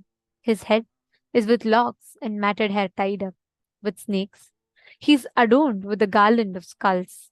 His eyes are with a mixed color of yellow and reddish brown, and his face appears with whitish large teeth protruding on two sides of the mouth. His matted hair is adorned with crescent moon. Being with a broad face, he is wearing a snake as a sacred thread. He is having a huge body and large damshtra.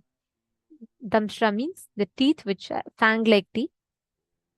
He is adorned with a waist ornament furnished with tinkling bells. He is holding a trident, the tips of which have pierced into the body of the great demon Asura, killed by him. He is holding in his hands weapons such as sword, shield, bow, arrow, severed head, the Kaala Shakti, the lance, boon giving and the fear dispelling mudras, Abhaya and Varada mudras, skull, snake, noose, barbed missile, and mace.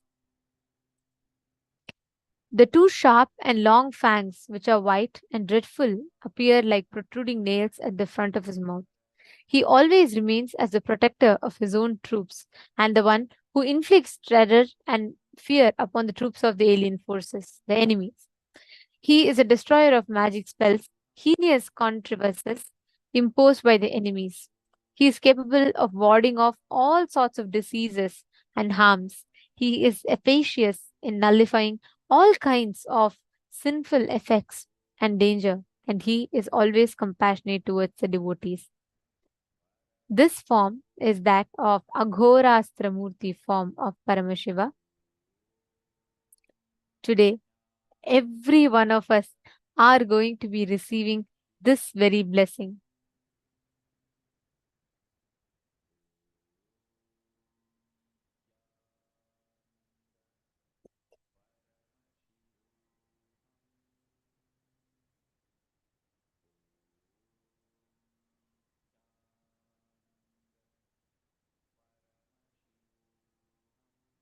Darshan, today we request every one of you, anywhere in life, you feel time is an obstacle, you feel bored, tired, you want to have breakthrough in some aspect of your life, just connect to this form of Swamiji's. You will see how intensely Swamiji is available, and Swamiji himself will be attending to all the prayers, boons, blessings, requests that every one of us have. And all of you understand like how today Swamiji was revealing to us, right? It is that ferociousness that has the capacity to break the time layer, not anger. Ferociousness. Swamiji gave his own examples. And also the example, like how when Swamiji missed the Arati, Swamiji